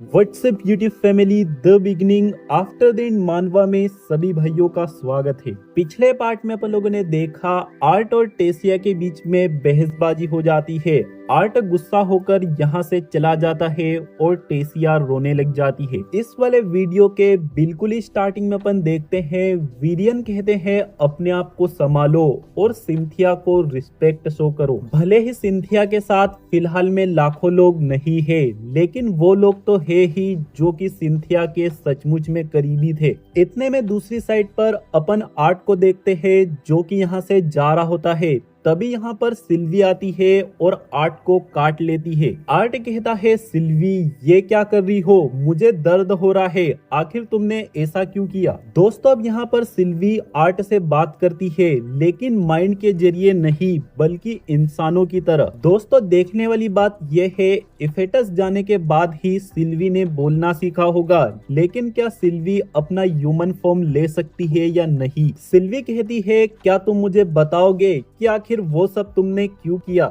Art कहता है तुम्हारे कहने का मतलब क्या है, मैंने टेसिया को सिर्फ वही कहा जो कि जरूरी था। सिल्वी कहती है जरूरी क्या जरूरी। आर्ट कहता है वो अपने इमोशंस को जजमेंट के ऊपर हावी होने दे रही थी जो कि एक प्रिंसेस या फिर सोल्जर को कभी नहीं करना चाहिए। सिल्वी कहती है टेसिया ने जो कहा था एली के बारे में वो उसे नहीं कहना चाहिए था, है ना, लेकिन तुम भी तो जो तुम्हारे पेरेंट्स वॉर में जा रहे हैं इस बात का फ्रस्ट्रेशन टेसिया पर निकाल रहे थे। आर्ट कहता है नहीं ऐसा नहीं है, या फिर शायद यही बात थी। वैसे मैं एक बात जानना चाहता हूँ, सच सच बताना कि इफेटस में तुम क्या ट्रेनिंग कर रही थी। सिल्वी एक मजेदार अंदाज में कहती है वैसे तो मैं ताकतवर ग्रो हो रही थी, लेकिन मैंने एक साइड कोर्स किया कि सबसे बेस्ट तरीके से कैसे तुम्हारा मजाक उड़ाया जा सकता है। ऐसा सुनते ही आर्ट एक जगह पर रुक जाता है और कहता है सिल्वी मैं उस टाइम को मिस कर रहा हूँ जब सब कुछ नॉर्मल नॉर्मल हुआ करता था। आर्ट के ऐसा कहते ही अपन लोग देखते हैं दोबारा से सीन शिफ्ट हो जाता है आर्ट की पास्ट लाइफ में। आर्ट यानी कि ग्रे एक बढ़िया सी जगह पर बैठा होता है अपनी हेडमास्टर के सामने, जो कि कहती है, ग्रे मुझे तो विश्वास ही नहीं होता कि मैं बेस्ट पर्सन हूँ जो कि तुम्हारी की सुधारने में मदद कर सकती है। तुम्हारी की कैपेसिटी बाकी बच्चों के कंपैरिजन में कम है, लेकिन अभी भी काफी टाइम है, इसे सुधारा जा सकता है। मैं तुम्हें एक जनरल लेसन देती हूँ, अगर तुम्हारी लाइफ में किसी चीज की कमी है तो उसे तब तक बचा कर रखना जब तक कि तुम्हें उसकी सबसे ज्यादा जरूरत नहीं पड़ती। ग्रे कहता है, हेडमास्टर विल्बेक आपका धन्यवाद, मुझे लगता है अब मैं समझ चुका हूँ। विल्बेक कहती है, वैसे मुझे एक बात ध्यान में आई, पता नहीं कहां से, लेकिन आजकल डोनेशंस काफी बढ़ चुकी है। ऐसा सुनकर ग्रे चौंक जाता है, क्योंकि ये और निको यही तो उले ढाले कर रहे हैं डोनेशन इकट्ठा करने के लिए। विल्बेक आगे कहती है, लेकिन बहुत जल्द अपन डोनेशन लेना बंद करने वाले हैं। ऐसा सुनते ही ग्रे उछल के कहता है, लेकिन क्यों, कहीं आप ऑर्फनेज बंद तो नहीं करने वाली? विल्बेक हंसते हुए कहती है, बिल्कुल भी नहीं, ऐसा इसलिए क्योंकि गवर्नमेंट का ध्यान अपने पे आ चुका है, अपने कामों के लिए गवर्नमेंट फंड देने वाली है। क्या तुम इस बात को समझ पा रहे हो? ऐसा सुनकर ग्रे अपने मन में कहता है, कहीं ऐसा तो नहीं हम लोगों ने कुछ ज्यादा ही कर दिया और इन्हें हम पर शक हो चुका है। ग्रे कहता है, ये सुन के अच्छा लगा और बताने के लिए धन्यवाद। ऐसा कहकर ग्रे यहाँ से जाने लग जाता है। एकदम से विल्बेक कहती है, रुको, जाने से पहले मुझे ये तो बता दो, क्या सिसिलिया तुम दोनों के साथ अच्छे से घुल पा रही है या नहीं? ग्रे सोचते हुए कहता है, अगर उसकी छोटी मोटी बातों को इग्नोर कर दिया जाए तो हम लोग धीरे धीरे अच्छा कर रहे हैं। ऐसा सुनते ही विल्बेक को शक हो जाता है और कहती है, अभी तक उसने तुम लोगों से बात ही नहीं की है ना? ग्रे कहता है, आप सही है, हम लोगों के बीच में एक बार भी बात नहीं हुई है। विल्बेक कहती है, मैं उम्मीद करती हूँ तुम कोशिश करते रहो, क्योंकि मुझे नहीं लगता तुम दोनों के अलावा और कोई उससे बात कर सकता है। ग्रे कहता है, आखिर आप इतनी कोशिश क्यों कर रही है कि हम दोनों सिसिलिया के दोस्त बन जाए? विल्बेक कहती है, मेरे बच्चे, मैं चाहती हूँ कि ये बात सिसिलिया खुद तुम्हें बताए। ग्रे कहता है, वैसे तो सिसिलिया नॉर्मल है, लेकिन कुछ एक्सीडेंट्स के कारण बाकी बच्चे उससे डरते हैं। मुझे और निको को तो किसी बात का डर नहीं है, लेकिन फिर भी कुछ बच्चे ऐसे हैं जिन्हें कि सिसिलिया के कारण से ट्रीटमेंट लेना पड़ा। इसीलिए मेरे ख्याल से अगर उसकी मदद करनी है तो उसके बारे में थोड़ा बहुत जानना जरूरी है। विल्बेक कहती है, तुम्हारा काम उसकी मदद करना थोड़ी न है, वो अपने आप को संभाल लेगी, तुम्हारा काम है सिर्फ उसका दोस्त बनना। जब उसे सही लगेगा वो खुद के बारे में तुम दोनों को सब कुछ बता देगी। ग्रे सैल्यूट करते हुए कहता है, ठीक है मदर, मैं समझ चुका हूँ, इस बात का मैं ध्यान रखूंगा। विल्बेक स्माइल करते हुए कहती है, ग्रे, तुम्हारे लिए मैं हेडमास्टर हूँ। अगले सीन में अपन देखते हैं ग्रे यहाँ से जा रहा होता है, तभी यहाँ पर ऑर्फनेज के बाकी बच्चे आ जाते हैं, जो कि ग्रे से कहते हैं इनके साथ पकड़म पकड़ाई खेलने के लिए। ग्रे इनके साथ खेलने लग जाता है और ये बच्चे काफी मेहनत करते हैं ग्रे को पकड़ने के लिए, लेकिन ऑफ कोर्स कोई भी ग्रे को नहीं पकड़ पाता। ग्रे इन सभी से कहता है, तुम लोग 5 साल छोटे हो महान ग्रे को पकड़ने के लिए। थोड़ी ही देर में ये बच्चे लोग यहाँ से चले जाते हैं और ग्रे चला जाता है निको के पास। यहाँ पर ग्रे निको को देखकर हैरान होता है, क्योंकि निको ने एक ऐसा ग्लव बनाया होता है जिससे कि की मदद से किसी को भी झटका लगाया जा सकता है। ग्रे कहता है, ये देखकर मुझे हैरानी होती है, तुम्हारा दिमाग इतना ज्यादा तेज है, लेकिन फिर भी अभी तक किसी ने तुम्हें एडॉप्ट नहीं किया। निको कहता है, मुझे इतनी भी कोई जल्दबाजी नहीं है, क्योंकि पेरेंट्स उतने भी खास नहीं होते। निको के इतना कहते ही अपन लोग आर्थर की आवाज सुनते हैं, जो कि कहता है, मुझे अपने खुद के पेरेंट्स के बारे में तो कुछ नहीं पता कि वो कैसे थे, लेकिन निको अपने पेरेंट्स से नफरत करता है। ग्रे कहता है, तुम्हारा ये ग्लव अच्छा है, लेकिन तुम मेरी तरह लड़ाई करना ही क्यों नहीं सीख जाते? निको कहता है, सबसे पहली बात, तुमने भी लड़ाई करना सीखी थोड़ी न है। मुझे इन खिलौनों की जरूरत पड़ती है, क्योंकि मेरे पास तुम्हारी तरह किसी शिकारी जानवर की तरह रिफ्लेक्सेस नहीं है। ग्रे कहता है तुम सही हो, लेकिन ये ग्लव ज्यादा से ज्यादा तुम्हें टाइम दिला सकता है और कुछ नहीं। निको कहता है तुम भी सही हो, और तो इस ग्लव का माइक्रोफाइबर कुछ ज्यादा ही महंगा है और ज्यादा टाइम तक टिकने भी नहीं वाला, इसीलिए मैंने कुछ पैसे खर्च किए हैं मटेरियल्स खरीदने के लिए जिनसे कि मैं एक्सपेरिमेंट कर सकूं। ग्रे कहता है वैसे तुमने बाकी के पैसे हेडमास्टर तक कैसे पहुंचाए हैं? निको कहता है एक बंदे की मदद से मैंने डोनेशन कराया और पैसों में से कुछ % उसे दे दिए। ग्रे कहता है आखिर तुमने खुद भी शॉपिंग करी और कुछ % पैसे उसे दे दिए, तो आखिर में ऑर्फनेज में कितने पहुंचे होंगे? निको कहता है मेरे पास कोई चॉइस नहीं थी, क्योंकि बिना किसी सवाल के ओलिविया अपने पास से पैसे कभी नहीं लेती। ऐसा सुनते ही ग्रे निको को जोर से चिमटी कर देता है और कहता है उन्हें हेडमास्टर विलबेक कहो। और हाँ, अब से अपन को पैसों की चिंता करने की कोई जरूरत नहीं है, क्योंकि ऑर्फनेज का ख्याल अब से गवर्नमेंट रखेगी। निको खुश होकर कहता है सच में क्या? इसका मतलब तो ये है अब से मैं सारे पैसे माइक्रोफाइबर्स के ऊपर खर्च कर सकता हूँ। ऐसा सुनकर ग्रे खतरनाक रिएक्शन देता है। निको कहता है अरे मैं तो मजाक कर रहा हूँ, चलो अब इस बात को छोड़ो, देखो मैं तुम्हारे लिए कुछ बुक्स लाया हूँ। इन बुक्स को देखकर ग्रे खुश हो जाता है और कहता है तुम्हारे घटिया से जोक के लिए तुम्हें ये महान आदमी माफ करता है। जैसे ही ग्रे इतना कहता है, अपन देखते हैं इन दोनों को अचानक से ही कुछ सेंस होता है और ये हो रहा होता है सिसिलिया के कारण से। ग्रे हैरान होकर कहता है ये क्या, ये तो नॉर्मल से ज्यादा टाइम के लिए हो रहा है। निको कहता है चलो फटाक से देखते हैं। ग्रे कहता है ये क्या कह रहे हो, क्या तुम्हें याद नहीं पिछली बार वॉलेंटियर की क्या हालत हो गई थी? इसमें बहुत ही ज्यादा खतरा है। निको कहता है हाँ, वो वॉलेंटियर तो उसके पास भी नहीं पहुंच पाया था, लेकिन मैं इस तरह खड़े खड़े इंतजार नहीं कर सकता उसके बेहोश होने का। मैं इमेजिन भी नहीं कर पा रहा हूँ कि उसे कितना दर्द हो रहा होगा। ऐसा सुनते ही ग्रे कहता है तुम उसे पसंद करते हो, है ना? सही कहा ना मैंने? निको ब्लश करते हुए चिल्लाकर कहता है ऐसा बिल्कुल नहीं है, मैं तो उस लड़की को जानता तक नहीं, मैं तो सिर्फ इतना सोचता हूँ कि वो थोड़ी सी खूबसूरत है, बस और कुछ नहीं। ग्रे कहता है ठीक है। इसी के साथ ये दोनों डरते हुए सिसिलिया की साइड पर आगे बढ़ने लग जाते हैं। ये दोनों देखते हैं कुछ लोग खड़े हैं सिसिलिया के रूम के बाहर। निको कहता है आखिर ये लोग उसकी मदद क्यों नहीं कर रहे? इतने में ही ग्रे कहता है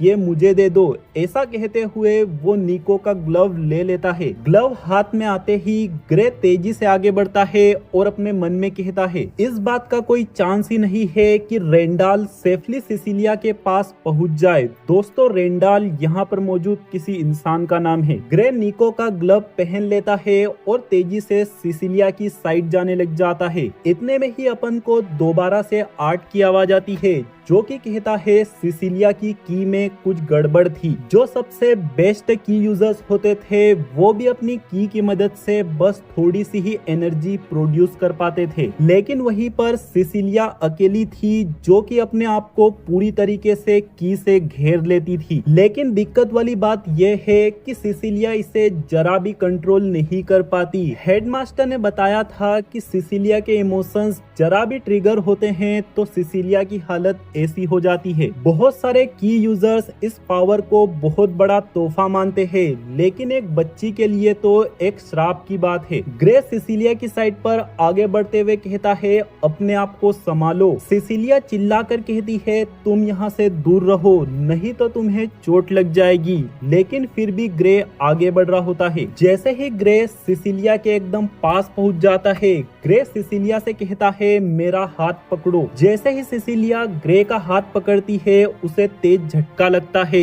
इस कारण से वो बेहोश हो जाती है और शांत हो जाती है। ग्रे अपने मन में कहता है कितनी दुख की बात है, इतने छोटे से काम से ही मेरी पूरी की खर्च हो गई। इसके तुरंत बाद ही ग्रे भी बेहोश हो जाता है और ग्रे के बेहोश होते ही सीन शिफ्ट हो जाता है प्रेजेंट में आर्ट की लाइफ पर। दोस्तों, जिस तरीके से अपन लोग बीच बीच में आर्ट की पुरानी लाइफ की मेमोरीज देख रहे हैं, इसी कारण से अपन लोग क्लियर तरीके से कह सकते हैं आर्ट की ये मेमोरीज कुछ न कुछ बड़ा रोल प्ले करने वाली है। लेकिन सवाल ये है कि आखिर किस तरीके से, इसी बात को जानने में बहुत ही मजा आने वाला है। ठीक है दोस्तों, कमेंट करके बताना वीडियो कैसा लगा है। सारे भाई लोग वीडियो को लाइक करके चैनल को सब्सक्राइब कर देना। मिलते हैं बहुत ही जल्द। Bye bye.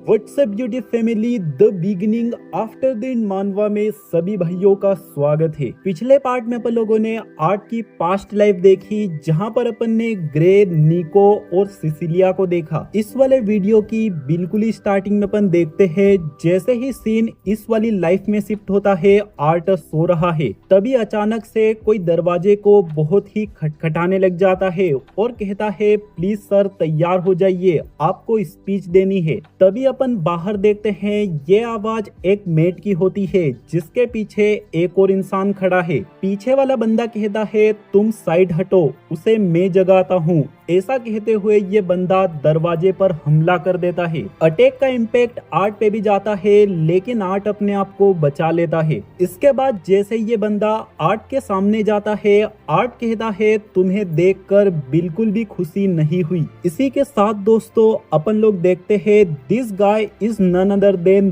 बेरन। आगे बढ़ने से पहले दोस्तों एक और बात, भले ही सीरीज के अंदर अपन लोगों ने बेरन को खराब आदमी की तरह देखा है, लेकिन इस बंदे को देखकर पर्सनली मुझे ऐसा फील होता है कि ये बंदा बहुत ही सही इंसान है। हमेशा ही इस बंदे को देखकर मुझे ब्लीच के ब्याकुया की याद आ जाती है, जो कि एक गोटेड कैरेक्टर है। आर्ट कहता है बेरन, क्या तुम्हें इतनी भी समझ नहीं कि किसी पे भी पीछे से हमला नहीं करते। बेरन कहता है वेल, अपन तो वॉर के बीच में है और अब जल्दी से रेडी हो जाओ। बाकी के लांसेस टेलीपोर्टेशन गेट के पास ऑलरेडी पहुंच चुके हैं। ऐसा कहते हुए बेरन यहाँ से चला जाता है। आर्ट खुद से कहता है ल्यूकस के बाद से बेरन और मुझ में, हम दोनों में काफी अंतर है, लेकिन मैं इतना तो समझ सकता हूँ जब इसने कहा अपन वॉर के बीच में है, इससे ये क्या कहना चाहता है। हम दोनों एक दूसरे से काफी अलग है, लेकिन हमारा पूरा का पूरा कॉन्टिनेंट दाव पे लगा है,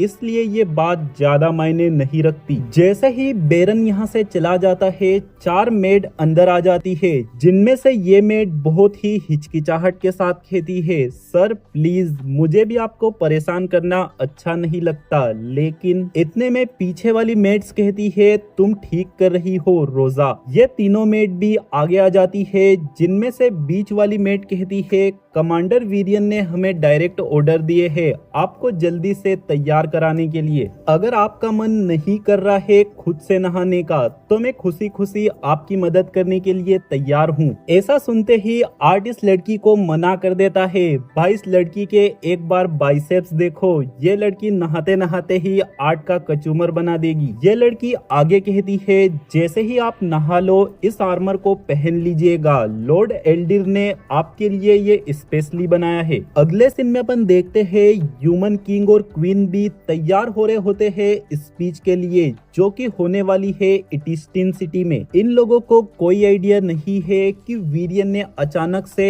स्पीच को क्यों रखा है, इसी कारण से ये लोग नर्वस है। इतने में यहाँ पर एल्फ किंग आ जाते हैं, जो कि कहते हैं हो सकता है अपनी सेना की हिम्मत बढ़ाने के लिए ये सब किया जा रहा हो। कमांडर वीरियन भी अपनी फोर्स को पास से दिखाना चाहते होंगे, इसी कारण से सारे के सारे लांसेस भी मौजूद है। ह्यूमन किंग कहते हैं मैं भी इसी चीज की उम्मीद करता हूँ कि वॉर की शुरुआत अच्छे से हो। ह्यूमन किंग के इतना कहते ही यहाँ पर एंट्री होती है अपने लोंडे की, जो कि आर्मर के साथ कूल लग रहा है। आर्ट इन सभी लोगों को सैल्यूट करता है, तभी एल्फ क्वीन कहती है तुम तो काफी बड़े हो चुके हो। ह्यूमन किंग कहते हैं हाँ बिल्कुल, उम्र के साथ साथ तुम ताकत में भी ग्रो होते जा रहे हो। मैं अपने बेस्ट सोल्जर्स से यही उम्मीद करता हूँ। आर्ट कहता है मैं अपनी जड़ों पर ध्यान नहीं देता कि मैं किस प्रजाति से हूँ, इस वॉर के लिए मैं अपने आप को पूरे ही कॉन्टिनेंट का सोल्जर मानता हूँ। आर्ट के इतना कहते ही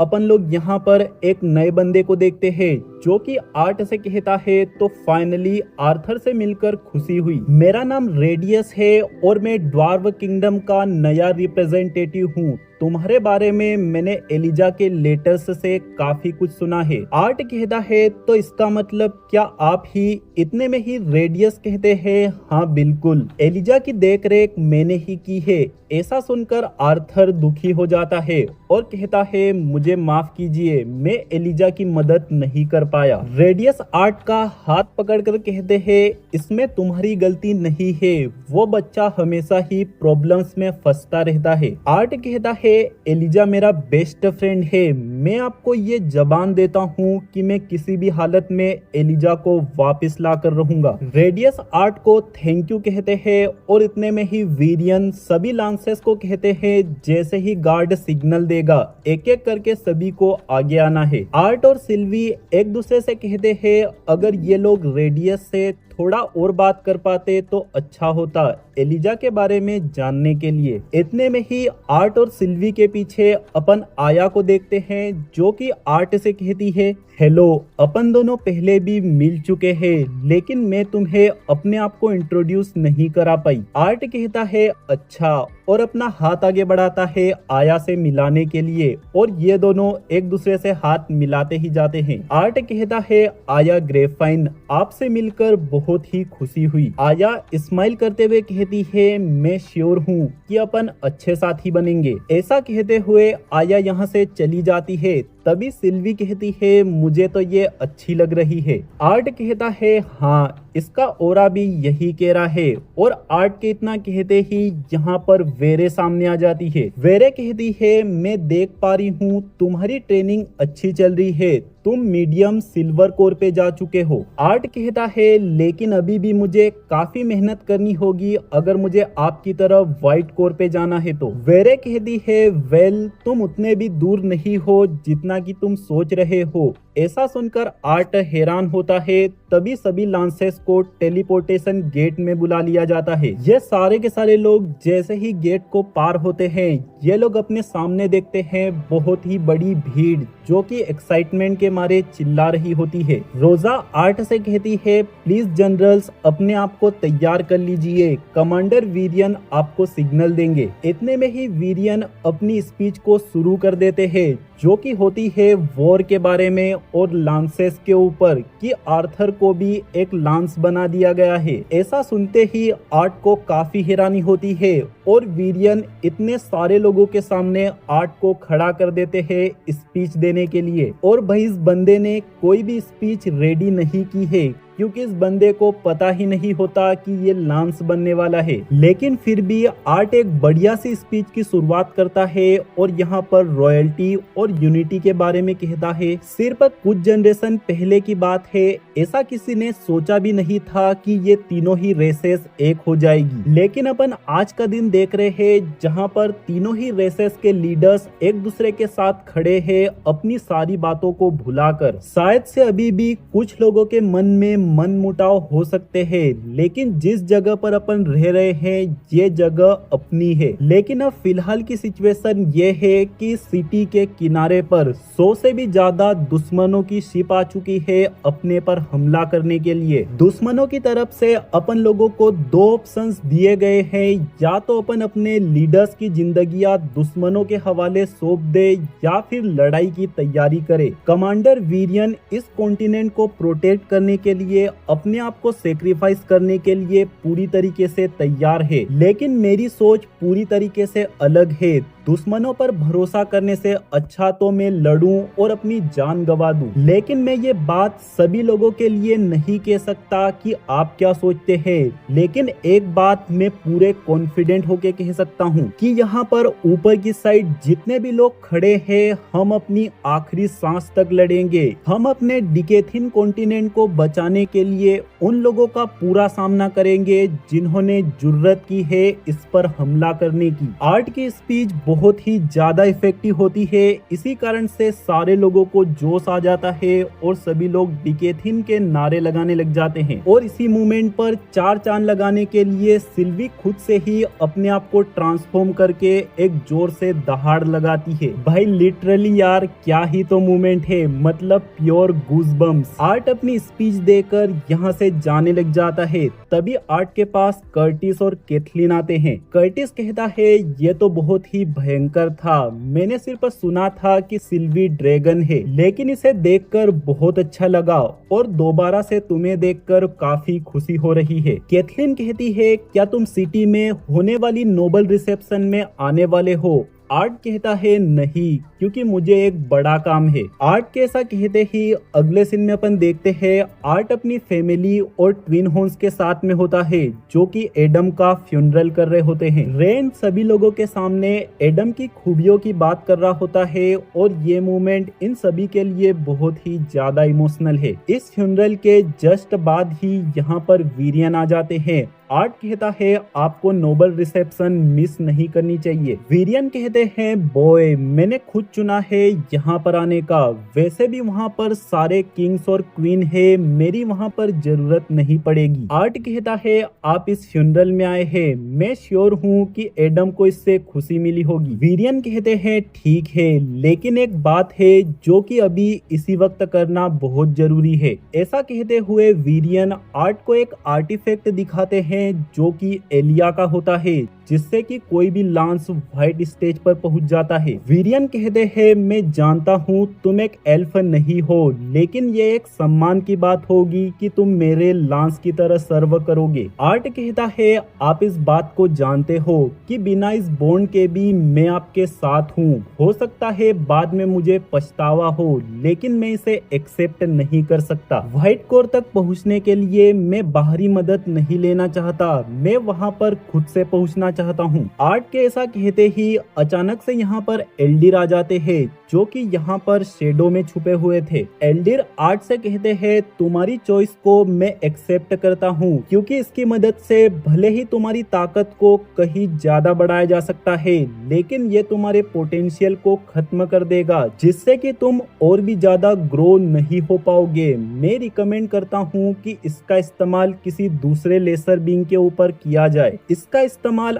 आर्थर के ऊपर नहीं करना चाहिए, क्योंकि आर्थर तुम एक अलग केस हो। तुम्हारे टैलेंट को अगर साइड भी कर दिया जाए तो ऐसे में भी लेडी सिल्वी का ड्रैगन ब्लड तुम्हारी रगों में दौड़ रहा है। साथ ही साथ तुम्हारे अंदर लेडी सिल्विया की बीस्ट विल भी है। यह आर्टिफैक्ट इस वक्त तुम्हारे लिए घाटेदार है, लेकिन फ्यूचर में फायदेमंद साबित हो सकता है। आर्ट कहता है मैं उम्मीद करता हूँ कि वो टाइम जल्दी आए। इतने में ही वीरियन कहते हैं आर्थर क्या तुम तैयार हो इस वॉर के लिए? आर्ट कहता है नहीं, लेकिन मेरा ऐसा कोई प्लान नहीं है कि उस घटिया व्रेट्रा से मैं हार जाऊं। दोस्तों जैसे जैसे चैप्टर्स आगे बढ़ रहे हैं, भाई मैं बता नहीं सकता एक्साइटमेंट कितनी ज्यादा बढ़ते जा रही है। मैं सोच रहा हूँ कि वो क्या ही तो मूवमेंट होगा जब चारों साइथ और एग्रोना का इंट्रोडक्शन होगा। एक बात तो श्योर है कि अपन लोग मास्टरपीस सीरीज के अंदर मास्टरपीस मूवमेंट को ऑब्जर्व करने वाले हैं। इसीलिए सारे के सारे भाई लोग वीडियो को लाइक करके चैनल को सब्सक्राइब करना और बेल आइकन को ऑल पे सिलेक्ट करना, जिससे कि जैसे ही अगला वीडियो डालूं सारे भाई लोगों के पास नोटिफिकेशन चला जाए। मिलते हैं बहुत ही जल्द अगले वीडियो में, तब तक के लिए बाय बाय, सायोनारा।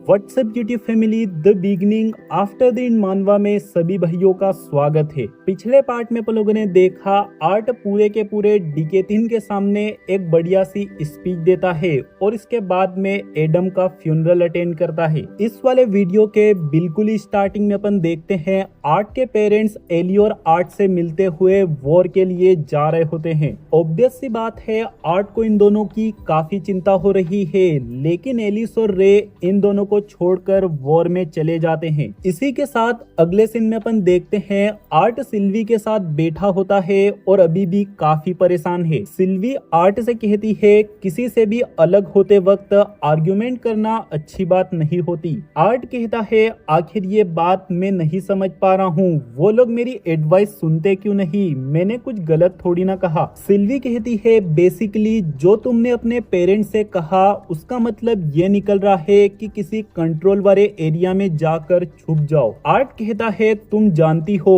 कि मैंने ऐसे शब्दों का इस्तेमाल नहीं किया था। सिल्वी कहती है लेकिन उनका मतलब तो यही निकल रहा है। आर्ट कहता है वॉर से ज्यादा मुझे अपनी फैमिली की चिंता है। एक बात अच्छी है कि कम से कम उन्होंने एली को यहीं छोड़ दिया है। मैं उम्मीद करता हूँ कि वो लोग समझ पा रहे हैं कि मैं उनके बेटे की तौर पर चिंता कर रहा हूँ, ना कि किसी। इतना कहते ही आर्ट रुक जाता है क्योंकि सिल्वी को थोड़ी ना पता है आर्ट के पास्ट के बारे में। लेकिन दोस्तों अब ये बात प्रूव हो जाएगी कि क्यों मैं सिल्वी को असली गोट और आर्थर को चोमू कहता हूँ। सिल्वी कहती है सच्चाई जानने के बाद से उन दोनों के लिए मुश्किल होने वाला है ऐसी बातों में फर्क पता कर पाना, लेकिन वो लोग अपनी साइड से बेस्ट कर रहे हैं। आर्ट कहता है वैसे तुम्हें कब से पता है मेरी सच्चाई के बारे में। सिल्वी कहती है मेरे हिसाब से तो तुम्हारे बारे में मुझे शुरुआत से ही पता था, लेकिन तब मैं बहुत छोटी थी इन बातों को समझने के लिए, क्योंकि आखिरकार जब से मैं पैदा हुई हूँ तब से मैं लगातार तुम्हारे थॉट्स को सुन रही हूँ। ऐसा सुनते ही आर्ट के चेहरे का कलर उड़ जाता है और कहता है लेकिन तुम तो मुझे सिर्फ तब ही जवाब देती थी जब मैं तुमसे डायरेक्टली कुछ कहता था। सिल्वी कहती है मेरे लिए तो तुमसे मन में बात करना बोल के बात करने के बराबर है, और इसके अलावा मैंने अपनी खुद की सोच को कंट्रोल करना सीख लिया, लेकिन तुम ऐसा नहीं कर पाए। आर्ट एक अजीब ढंग से कहता है तो क्या इसका मतलब तुम्हें उस बारे में भी पता है कि मैं किस तरीके से टेसिया के बारे में इमोशनली कंफ्यूज रहता हूँ। अरे यार इसका मतलब तो ये हुआ कि मुझे अभी तक किसी भी बात की आदत नहीं पड़ी है। इतने में सिल्वी सीरियस होकर कहती है आर्थर जल्द ही अपन बैटल में जाने वाले हैं। ग्रैंडफादर ने मुझे बताया कि अभी भी मैं बहुत दूर हूँ एक असुरा के लेवल तक पहुँचने के लिए। इसका मतलब ये है कि वॉर में मैं तुम्हारे साथ लड़ तो सकती हूँ, लेकिन ऐसा बिल्कुल भी नहीं है कि कोई भी मुझे रोक नहीं पाएगा। अगर अपन दोनों को वॉर में अपना बेस्ट देना है तो इसका मतलब ये है अपन दोनों को एक दूसरे के ऊपर निर्भर रहना होगा। मैं तुम्हें ऐसा इसलिए कह रही हूँ क्योंकि कुछ बातें अभी भी है जो कि मैंने तुमसे छुपा कर रखी है, जिन्हें कि मैंने खुद अभी अभी पता किया है, और मैं ये फील करती हूँ कि तुम वो अकेले इंसान हो जिसके ऊपर मैं खुद की जान से भी ज्यादा भरोसा कर सकती हूँ। आर्ट कहता है सिल्वी तुम मुझ पर किसी भी बात को लेकर भरोसा कर सकती हो क्योंकि आफ्टर ऑल मैंने तुम्हें पाल पोस कर बड़ा किया है। सिल्वी कहती है थैंक यू, और आर्ट स्माइल करते हुए अपने मन में कहता है आज पहली बार ऐसा हुआ है कि सिल्वी ने खुद की जिंदगी के लिए डर शो किया है। ये वॉर सिल्वी को भी सचमुच में काफी ज्यादा परेशान कर रही है। इसके थोड़ी ही देर बाद यहाँ पर एल्डर की एंट्री होती है शेडोज के अंदर से। आर्ट चिढ़ते हुए कहता है क्या आप दरवाजे से नॉर्मल तरीके से नहीं आ सकते। एल्डर कहते हैं मुझे तुमसे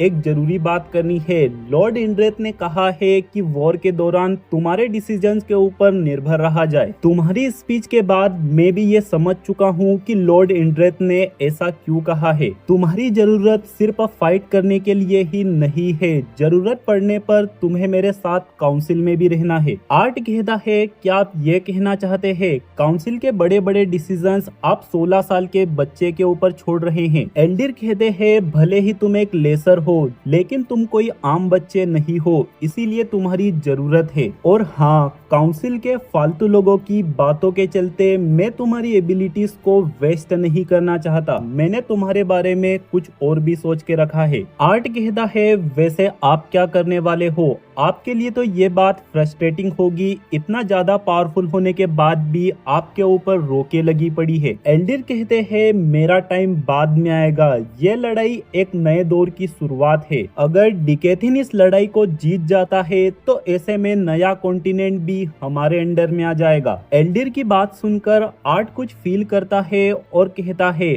आपने भी एग्रोना के हाथों किसी को खोया है, क्या मैं सही हूँ? एल्डिर कहते हैं बहुतों ने कुछ न कुछ तो खोया है। आर्ट कहता है मेरा कोई भी इंटेंशन नहीं है इस वॉर को हारने का, लेकिन अगर आप मेरी मदद चाहते हैं तो ऐसे में आपको मेरी एडवाइस के ऊपर भरोसा करना होगा। ऐसा कहते हुए आर्ट सीरियस हो जाता है और हम लेसर्स आपकी लड़ाई लड़ रहे हैं, इसका मतलब ये है कम से कम आपको हमसे रिस्पेक्ट से बात करनी चाहिए। एल्डिर कहते हैं आर्थर तुम कुछ ज्यादा ही डिमांड कर रहे हो, लेकिन ठीक है अब मैं मीटिंग रूम में वापस जा रहा हूँ। वो लेसर्स इतना कहकर एल्डिर रुक जाते हैं। यहाँ पर एल्डिर आर्ट की बात के कारण से लेसर्स को पहली बार लोगों की तरह ट्रीट करते हैं। एल्डिर कहते हैं अगर मैं उन लोगों को थोड़ी देर के लिए अकेला छोड़ देता हूँ तो मुझे चिंता होने लग जाती है। अचानक से आर्ट कहता है रुकिए, लांस की ड्यूटी से पहले कुछ है जो कि मैं करना चाहता हूँ।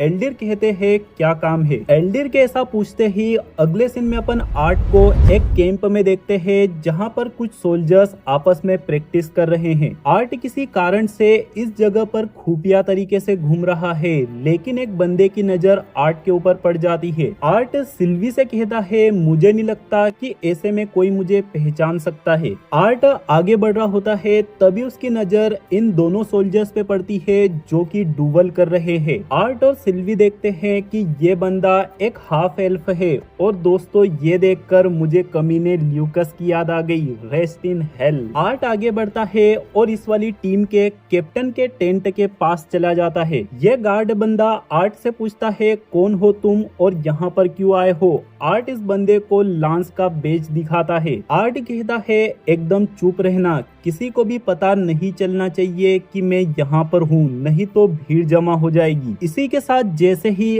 आर्ट इस टेंट के अंदर जाता है अपन लोग देखते हैं प्रोफेसर ग्लोरी को। आर्ट प्रोफेसर ग्लोरी से ही मिलने आया होता है। ग्लोरी आर्ट को देखकर बहुत खुश हो जाती है और उसे गले लगाकर कहती है जनरल लेवाइन आपसे मिलकर खुशी हुई। आर्ट कहता है प्लीज आप मुझे सिर्फ आर्थर कहिए। ग्लोरी कहती है अगर ऐसी बात है तो तुम भी मुझे वेंसी कहो। आर्ट कहता है ठीक है फिर वेंसी मुझे यहाँ की अच्छी सी रिपोर्ट चाहिए। ग्लोरी बताती है मेरी टीम के अंदर 20 कॉन्जूरर्स और 10 ऑगमेंटर्स है, इनके अलावा कई सारे दूसरे सोल्जर्स। कैप्टन ओडिर की टीम मेबर्न सिटी से इधर की साइड आ रही है हमारी टीम से ज्वाइन होने के लिए। आर्ट कहता है मुझे नहीं लगता कि दुश्मनों की कोई भी शिप इतनी दूर साउथ से आ सकती है। ग्लोरी कहती है मुझे भी तुम्हारे प्लान के बारे में पता चला है, क्या तुम्हें लगता है कि तुम्हारा प्लान काम में आएगा? आर्ट कहता है मेरे प्लान से उनकी स्पीड धीरे हो जाएगी और अगर अपनी किस्मत अच्छी रही तो कुछ उनकी शिप्स डूब भी जाएगी। ग्लोरी कहती है ये तो दुख की बात है कि ये नजारा हम नहीं देख पाएंगे। ऐसा कहते हुए ग्लोरी आर्ट को एक पेग लगाने के लिए देती है। आर्ट मना कर देता है कि मैं तो एक माइनर हूँ। ग्लोरी कहती है अगर तुम वॉर में आ सकते हो इसका मतलब तुम इतने बड़े तो हो ही कि पी सको। ऐसा सुनते ही ये बेवड़ा सचमुच में इसे गटकाने लग जाता है। ग्लोरी कहती है कमांडर वीरियन ने सोल्जर्स के सामने तुम्हें कुछ कहने के लिए कहा है ताकि उनका मोटिवेशन बढ़ सके। आर्ट कहता है ये बात है तो कैप्टन ओडिर के आने का इंतजार करते हैं, तब तक के लिए मैं कैंप में थोड़े मजे करना चाहता हूँ। सिल्वी कहती है तुम्हें देखकर मुझे चिंता हो रही है कि इस कॉन्टिनेंट का भविष्य तुम्हारे कंधों पर टिका हुआ है। अगले सीन में अपन देखते हैं आर्ट यहाँ से बाहर चला जाता है उन सोल्जर्स के पास जो कि डुअल कर रहे थे। आर्ट कैजुअली पूछता है तो फिर तुम दोनों में से कौन जीता? ये बंदा जवाब देता है कई बार डुअल करने के बाद कर्डी एक बार जीती है। यह बंदा आर्ट से हाथ मिलाते हुए कहता है मेरा नाम जोना है और ये इमेच्योर लड़की इसका नाम कर्डी है, क्या तुम नए बंदे हो? आर्ट कहता है मेरा नाम आर्थर है।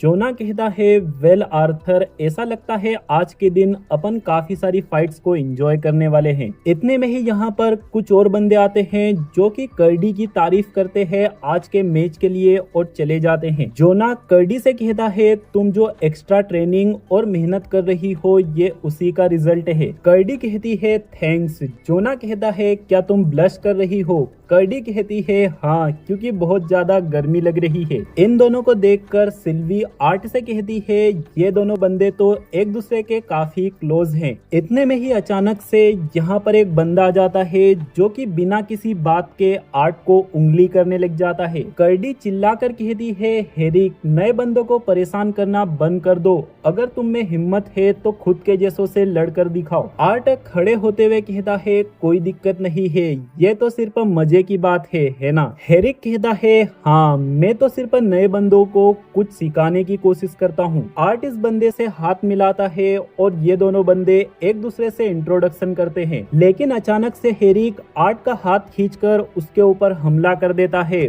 और कहता है तुम्हारा पहला लेसन, कभी भी गार्ड डाउन नहीं करना चाहिए। आर्ट खुद को संभालते हुए कहता है मैन, आखिर वेंसी की बोतल में क्या भरा हुआ था। हेरिक भी यहाँ पर थोड़ा सा कंफ्यूज है क्योंकि एक पंच खाने के बाद भी आर्थर गिरा नहीं होता और अपनी जगह पर खड़ा है। एकदम से हेरिक पीछे चला जाता है और अपने आप को पूरी तरीके से तैयार कर लेता है आर्ट के ऊपर हमला करने के लिए। हेरिक हमला करते हुए कहता है वो कमीने एलेक्ट्रियंस भी तुमसे आसानी से नहीं लड़ेंगे। हेरिक के इतना कहते ही अपन देखते हैं आर्ट हेरिक का चेहरा पकड़ लेता है और कहता है ठीक है, और अपना बहुत ही लो पावर पंच हेरिक के चेहरे पर मार देता है, जिससे कि हेरिक टप्पे खाते हुए दूर जाकर हार जाता है। आर्ट अपने मन में कहता है मैंने तो बहुत ही कम पावर का इस्तेमाल किया था, लेकिन अब इस बंदे को अच्छी खासी मरम्मत की जरूरत पड़ेगी। हेरिक के ढेर होते ही जोना और कर्डी खुश हो जाते हैं और बाकी के सभी लोग चीयर करने लग जाते हैं। दोस्तों इसी मोमेंट पर वीडियो खत्म करने का टाइम आ चुका है,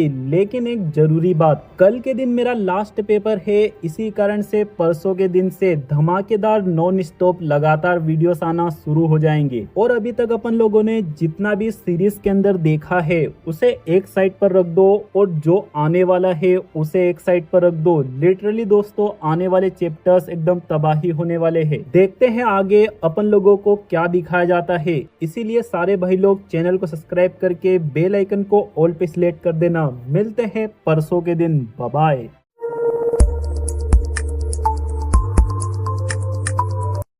स्वागत है सभी भाई लोगों का the beginning after the end मानवा में सभी भाइयों का स्वागत है। पिछले पार्ट में अपन लोगों ने देखा आर्ट प्रोफेसर ग्लोरी से मिलता है वॉर के बारे में बात करने के लिए, और इसके बाद ग्लोरी के कैंप में आर्ट की एक हेरिक नाम के बंदे के साथ लड़ाई हो जाती है। इस वाले वीडियो के बिल्कुल ही स्टार्टिंग में अपन देखते हैं जैसे ही हेरिक ढेर होता है यहाँ पर एक लड़की सामने आ जाती है। यह लड़की कहती है हेरिक को मैं धूल चटाना चाहती थी, लेकिन लगता है अब ऐसा नहीं हो सकता। इसी के साथ ये लड़की आर्ट को चैलेंज कर देती है इसके साथ डुअल करने के लिए। ये लड़की फाइट करने के लिए इस भाले जैसा वेपन का इस्तेमाल करती है, इसी कारण से ये आर्ट को भी एक तलवार दिला देती है। पीछे की साइड से बहुत सारे लोग चिल्ला रहे होते हैं नीफिया, बेचारे इस बच्चे को जान से मत मार देना। नीफिया आर्ट से कहती है क्या तुम तैयार हो? ऐसा कहते ही इन दोनों की फाइट शुरू हो जाती है। आर्ट नीफिया के अटैक को ब्लॉक करते हुए कहता है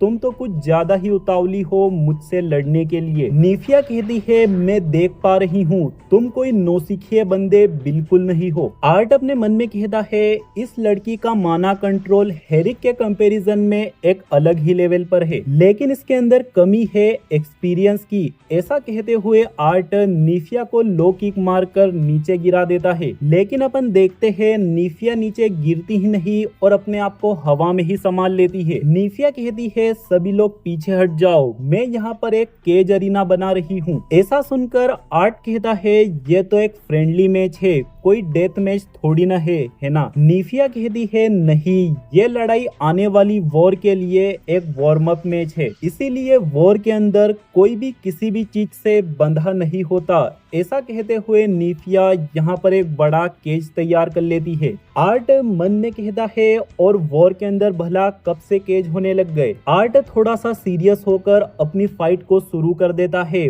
और अपने मन में कहता है मेरी पुरानी लाइफ का एक्सपीरियंस है कि अगर कोई भी ताकतवर साथी साथ होता है तो ऐसे में सभी लोग खुश हो जाते हैं। सोल्जर्स के साथ अगर कोई भी लांस जैसा पावरफुल साथी होता था तो ऐसे में वो आसान जीत की उम्मीद करने लग जाते थे। पिछली लाइफ में वॉर्स किंग्स के डुअल के ऊपर डिपेंड करती थी। सिर्फ एक इंसान के कंधों पर पूरी की पूरी कंट्री का डिसीजन रहता था। लेकिन ये केस मेरी पास्ट लाइफ में था। हो सकता है इन लोगों को लांस का सपोर्ट मिलने से इनका कॉन्फिडेंस बढ़ जाए और ये और अच्छे से लड़ने लग जाए। यहाँ के फाइटर्स अपनी कमजोरियां सुधारने के बजाय अपने आप को और ज्यादा ताकतवर बनाने के ऊपर फोकस रखते हैं। जब मैं इस वर्ल्ड में आया मैंने खुद ने भी यही मिस्टेक करी, लेकिन सिर्फ तब तक जब तक कि मुझे असुरास ने पीटा नहीं। गाइस यहाँ पर आर्ट ये कह रहा है कि कोर्डरी के हाथों मार खाने के बाद आर्ट की आदत सुधरी कि वो अपनी गलतियों को सुधारने की बजाय और ज्यादा ताकतवर होने पे फोकस कर रहा था। आर्ट के इतना सोचते ही अपन देखते हैं आर्ट एक खतरनाक सा अटैक नीफिया के ऊपर करने वाला होता है, लेकिन अचानक से ये शख्स बीच में आ जाता है जो कि इन सभी को खाना खाने के लिए बुला लेता है। सभी लोग खाने की तरफ जा रहे होते हैं, तभी अपन नीफिया को देखते हैं जो कि नीचे पड़ी होती है। आर्ट कहता है तुमने अच्छी लड़ाई करी। ये लड़की आर्ट को आवाज लगाती है खाना खाने के लिए, और दोस्तों इसका नाम केड्री है। गलती से मैंने कल वाले वीडियो में कर्डी बोल दिया था। थोड़ी ही देर बाद ये सारे सोल्जर्स खाना खाते हुए एंजॉय करने लग जाते हैं। केड्री कुछ लड़कों के साथ डांस कर रही होती है। आर्ट जोना से कहता है केड्री सभी लोगों से जल्दी दोस्ती कर लेती है ना? जोना कहता है हाँ, केड्री बचपन से ही ऐसी ही है, लेकिन उसकी फैमिली में काफी दिक्कत चल रही है। इसी कारण से वो अपने सिबलिंग्स का सबसे ज्यादा ख्याल रखती है। आर्ट कहता है तो क्या इसीलिए केड्री ने वॉर को ज्वाइन किया है ताकि वो अपनी फैमिली की मदद कर सके? जोना कहता है हाँ, क्योंकि केड्री को किसी और से मदद लेना बिल्कुल भी पसंद नहीं है, यहाँ तक कि मुझसे भी नहीं। आर्ट कहता है तो फिर इसका मतलब तुम सोल्जर्स जरूर से इसलिए बने हो ताकि तुम इसके साथ रह सको और उसे प्रोटेक्ट कर सको। जोना कहता है हाँ बिल्कुल। एक सेकेंड रुको जरा, ये क्या कह रहे हो तुम? जोना हड़बड़ा कर कहता है नहीं नहीं, वैसी कोई बात नहीं है, मैं उसे उस तरह से थोड़ी ना पसंद करता हूँ। आर्ट कहता है लेकिन मैंने तो इस बारे में कुछ कहा ही नहीं कि तुम उसे पसंद करते हो। आर्ट के इतना कहते ही अचानक से केड्री आ जाती है और कहती है आखिर तुम दोनों इतने अच्छे दोस्त कब से बन गए? आर्ट भांडा फोड़ने वाला होता है, इसी कारण से जोना आर्ट का मुंह पकड़कर कहता है ऐसी कोई बात नहीं है, हम तो बस नॉर्मली बात कर रहे हैं। हमारे हिसाब से वहाँ पर जो एक कॉन्जूरर है वो थोड़ी सी क्यूट है। ऐसा सुनकर केड्री कहती है मुझे तो पता ही नहीं था कि तुम्हें लंबे बाल पसंद है। आर्ट और सिल्वी इन दोनों को ऑब्जर्व कर रहे होते हैं। आर्ट अपने मन में कहता है यंग होना अच्छी बात है। इतने में ही यहाँ की कुक आर्ट के पास आ जाती है और कहती है यंग होना अच्छी बात है ना? बच्चे उस वक्त मैंने तुम्हारी फाइट देखी और ये भी देखा कि तुम कैप्टन ग्लोरी के टेंट से बाहर आए। अगर तुम्हें कुछ दिक्कत ना हो तो क्या तुम मेरी मदद कर सकते हो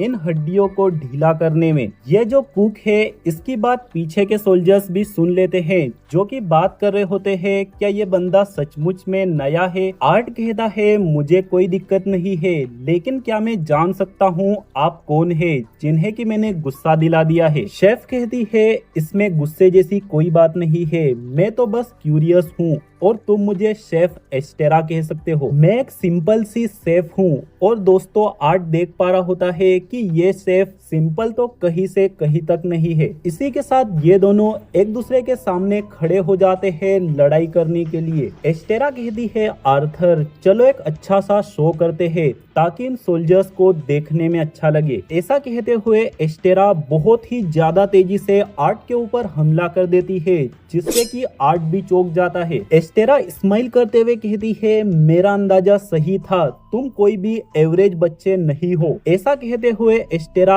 आर्ट के ऊपर एक और हमला कर देती है, लेकिन आर्ट इससे बच जाता है। आर्ट कहता है मैं उतना ही एक एवरेज बच्चा हूँ जितना कि आप एक सिंपल सी कुक है। आर्ट भी एस्टेरा के ऊपर अपनी स्वाट से हमला कर देता है, लेकिन एस्टेरा भी अपने आप को बचा लेती है और कहती है तुम्हारा पॉइंट तो सही है, अगर तुम मेरे बारे में जानने के लिए इतने ज्यादा इंटरेस्टेड हो तो तुम इन सोल्जर्स से पूछ सकते हो, आखिर इनमें से कई सारे मेरे स्टूडेंट जो है। आर्ट कहता है तो इसका मतलब जरूर से आप जायरस में कोई प्रोफेसर हो है ना? एस्टेरा कहती है ना, उस स्कूल में पढ़ाने से अच्छा तो मैं रेत निगलना पसंद करूंगी। एस्टेरा के ऐसा कहते ही इन दोनों की फाइट अच्छे से होने लग जाती है जो कि बाकी सारे सोल्जर्स देख रहे होते हैं। आर्ट कहता है मैं वहीं पर एक स्टूडेंट रह चुका हूँ।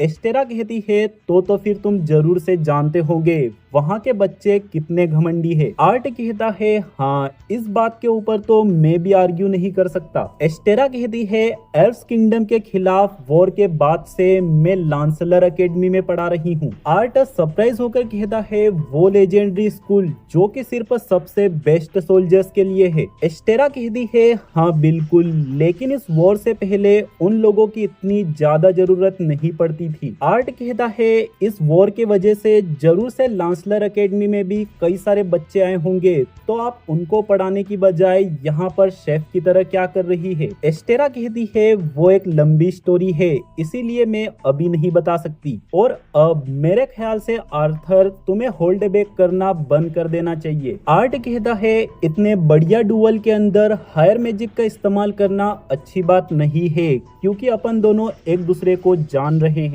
एस्टेरा अपने आप को पावर अप करते हुए कहती है एक यंग इंसान के हिसाब से तुम्हारे शब्द काफी अच्छे हैं, लेकिन चलो इन सोल्जर्स को कुछ ऐसा दिखाते हैं जो कि ये कभी भी क्लासरूम में नहीं देख सकते। ऐसा कहते हुए भाई साहब एस्टेरा अपनी बहुत ज्यादा पावर को रिलीज करती है, जिससे कि यहाँ पर मौजूद सोल्जर्स हैरान हो जाते हैं। यह सब देखकर आर्ट अपने मन में कहता है इस सिचुएशन में 40% माना इस्तेमाल करना सही होगा। ऐसा सोचते हुए आर्ट अपने भी 40% माना को रिलीज कर देता है।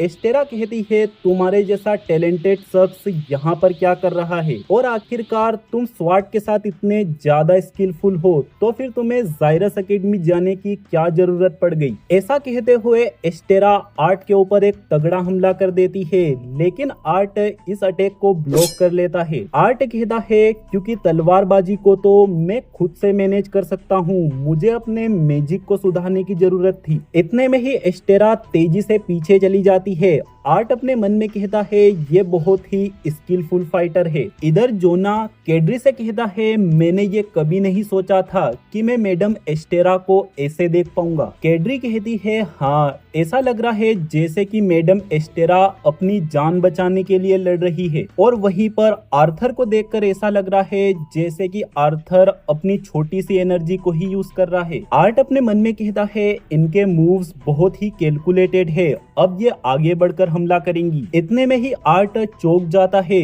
क्योंकि एस्टेरा तेजी से आर्ट के पीछे चली जाती है हमला करने के लिए। तभी आर्ट बहुत तेजी से एस्टेरा की स्वाट पर हमला कर देता है, और अपन देखते हैं इस हमले के कारण से आर्ट की ही स्वाट टूट जाती है। आर्ट कहता है अरे ये क्या, मैं तो हार गया। ऐसा कहते हुए आर्ट यहाँ से जाने लग जाता है। एस्टेरा कहती है नहीं, मैं इसे एक्सेप्ट नहीं कर सकती, ये तो बस तुम्हारी स्वाड खराब क्वालिटी की थी। आर्ट एक सोल्जर के पास पहुंच जाता है और कहता है मुझे माफ करना, तुम्हारी स्वाड टूट गई, लेकिन मैं तुम्हें नई दिला दूंगा। आर्ट के कारण से यहाँ पर एकदम ही सन्नाटा मच जाता है। सारे ही सोल्जर्स आर्ट को ध्यान से देख रहे होते हैं, और इतने में ही यहाँ पर ग्लोरी आ जाती है जो कि तालियां बजाते हुए कहती है तुम दोनों ने बहुत ही अच्छी फाइट करी। अब ये शो खत्म होता है, लेकिन रात काफी बची हुई है, इसीलिए सभी लोग आराम और एंजॉय करो, ये एक ऑर्डर है। अगले सीन में अपन देखते हैं सारे सोल्जर्स एंजॉय कर रहे होते हैं और आपस में बात कर रहे होते हैं कि मैडम एस्टेरा क्लासेस में कभी भी ऐसी पावर का इस्तेमाल नहीं करती। इन लोगों को नहीं पता होता कि मैडम एस्टेरा इस तरह से लड़ सकती है। इतने में ही ये बंदा बाकी सोल्जर्स के मजे लेते हुए कहता है हाँ, शायद से ऐसा इसलिए क्योंकि उनको दिक्कत होती होगी तुम्हारे घटिया अटैक्स को ब्लॉक करने में। एक सोल्जर कहता है चलो देखते हैं कि तुम किस तरह से मैडम एस्टेरा या फिर उस लड़के से लड़ सकते हो। ऐसा सुनते ही इस बंदे की हालत खराब हो जाती है और ये उस बंदे को रोक लेता है मैडम एस्टेरा को बुलाने से। सभी लोग हंसने लग जाते हैं। तभी अपन देखते हैं केड्री को, जिसने की कुछ ज्यादा ही पीली है। केड्री इन लोगों के सामने कहती है अब आर्थर से मैं लड़ने वाली हूँ, इतने में ही जोना कैड्री को उठाकर दूर लेके चला जाता है। कैड्री कहती है मुझे लगता है मैं उससे जीत सकती हूँ। जोना कहता है हाँ ठीक है मुझे भी यही लगता है। तभी अपन पीछे आर्ट को देखते हैं जो कि सिल्वी से बात कर रहा होता है। आर्ट कहता है मुझे ये काफी अच्छा लग रहा है कि वॉर से पहले मैं नॉर्मल सोल्जर की तरह एंजॉय कर पा रहा हूँ। मेरे ख्याल से कुछ और दिनों के लिए नॉर्मल सोल्जर बनकर रहना अच्छा रहेगा। आर्ट सिल्वी से बात करते हुए उसे एक मीट का टुकड़ा खाने के लिए देता है और इतने में ही यहाँ पर एस्टेरा आ जाती है। एस्टेरा कहती है ये क्या मैंने ज्यादा पी ली है या तुम सचमुच में अपने जैकेट को कुछ खिला रहे हो? आर्ट हंसते हुए कहता है नहीं मैं तो बस उसे बचा रहा हूँ बात के लिए। इसी के साथ ये दोनों साथ में पीने लग जाते हैं और एंजॉय करने लग जाते हैं। एस्टेरा कहती है शायद से मैंने जायरस के बारे में कुछ ज्यादा ही जल्दी कह दिया। आर्ट कहता है मैं जैसा भी हूँ इसका क्रेडिट मैं अपने साथियों और कुछ टीचर्स को देना चाहता हूँ जिन्होंने मेरी मदद करी है। एस्टेरा हंसते हुए कहती है तुम किसी बड़े इंसान की तरह बात कर रहे हो। जैसे एस्टेरा इतना कहती है यहाँ पर वो गार्ड भागते आता है जो कि ग्लोरी के टेंट के बाहर खड़ा था। यह बंदा चिल्लाकर आर्ट को कहता है जनरल, और दोस्तों जनरल सिर्फ लांस वगैरह को ही कहा जाता है। आर्ट इस बंदे की तरफ घूर कर देखता है। ये बंदा कहता है नहीं मेरा कहने का मतलब सर, कैप्टन ओडीर यहाँ पर आ चुके हैं और कैप्टन ग्लोरी कहीं पर भी दिखाई नहीं दे रही। आर्ट उठकर यहाँ से जाने लग जाता है ग्लोरी को ढूंढने के लिए। तभी एस्टेरा कहती है क्या इसने अभी अभी तुम्हें जनरल कहा? आर्ट कहता है ये मेरी साइड की स्टोरी है जो कि मैं अभी नहीं बता सकता। ऐसा कहते हुए आर्ट इस गार्ड के साथ ग्लोरी को ढूंढने के लिए चला जाता है और थोड़ी ही देर में आर्ट को ग्लोरी दिख भी जाती है। आर्ट इस बंदे से कहता है अब तुम जाओ यहाँ से, कैप्टन ओडीर से कहना कि हम दोनों कल सुबह उनसे मिलेंगे। इसी के साथ आर्ट ग्लोरी के पास चला जाता है जो कि एक पहाड़ी पर बैठी होती है और ग्लोरी से बातचीत करने लग जाता है। ग्लोरी कहती है आर्थर क्या तुम्हें लगता है कि अपन वॉर जीत जाएंगे? आर्ट कहता है मैं खुद पूरी तरह से श्योर नहीं हूँ लेकिन मेरे पास जो कुछ भी है मैं अपना सब कुछ दूंगा जिससे कि अपन इस वॉर को जीत सके। ग्लोरी कहती है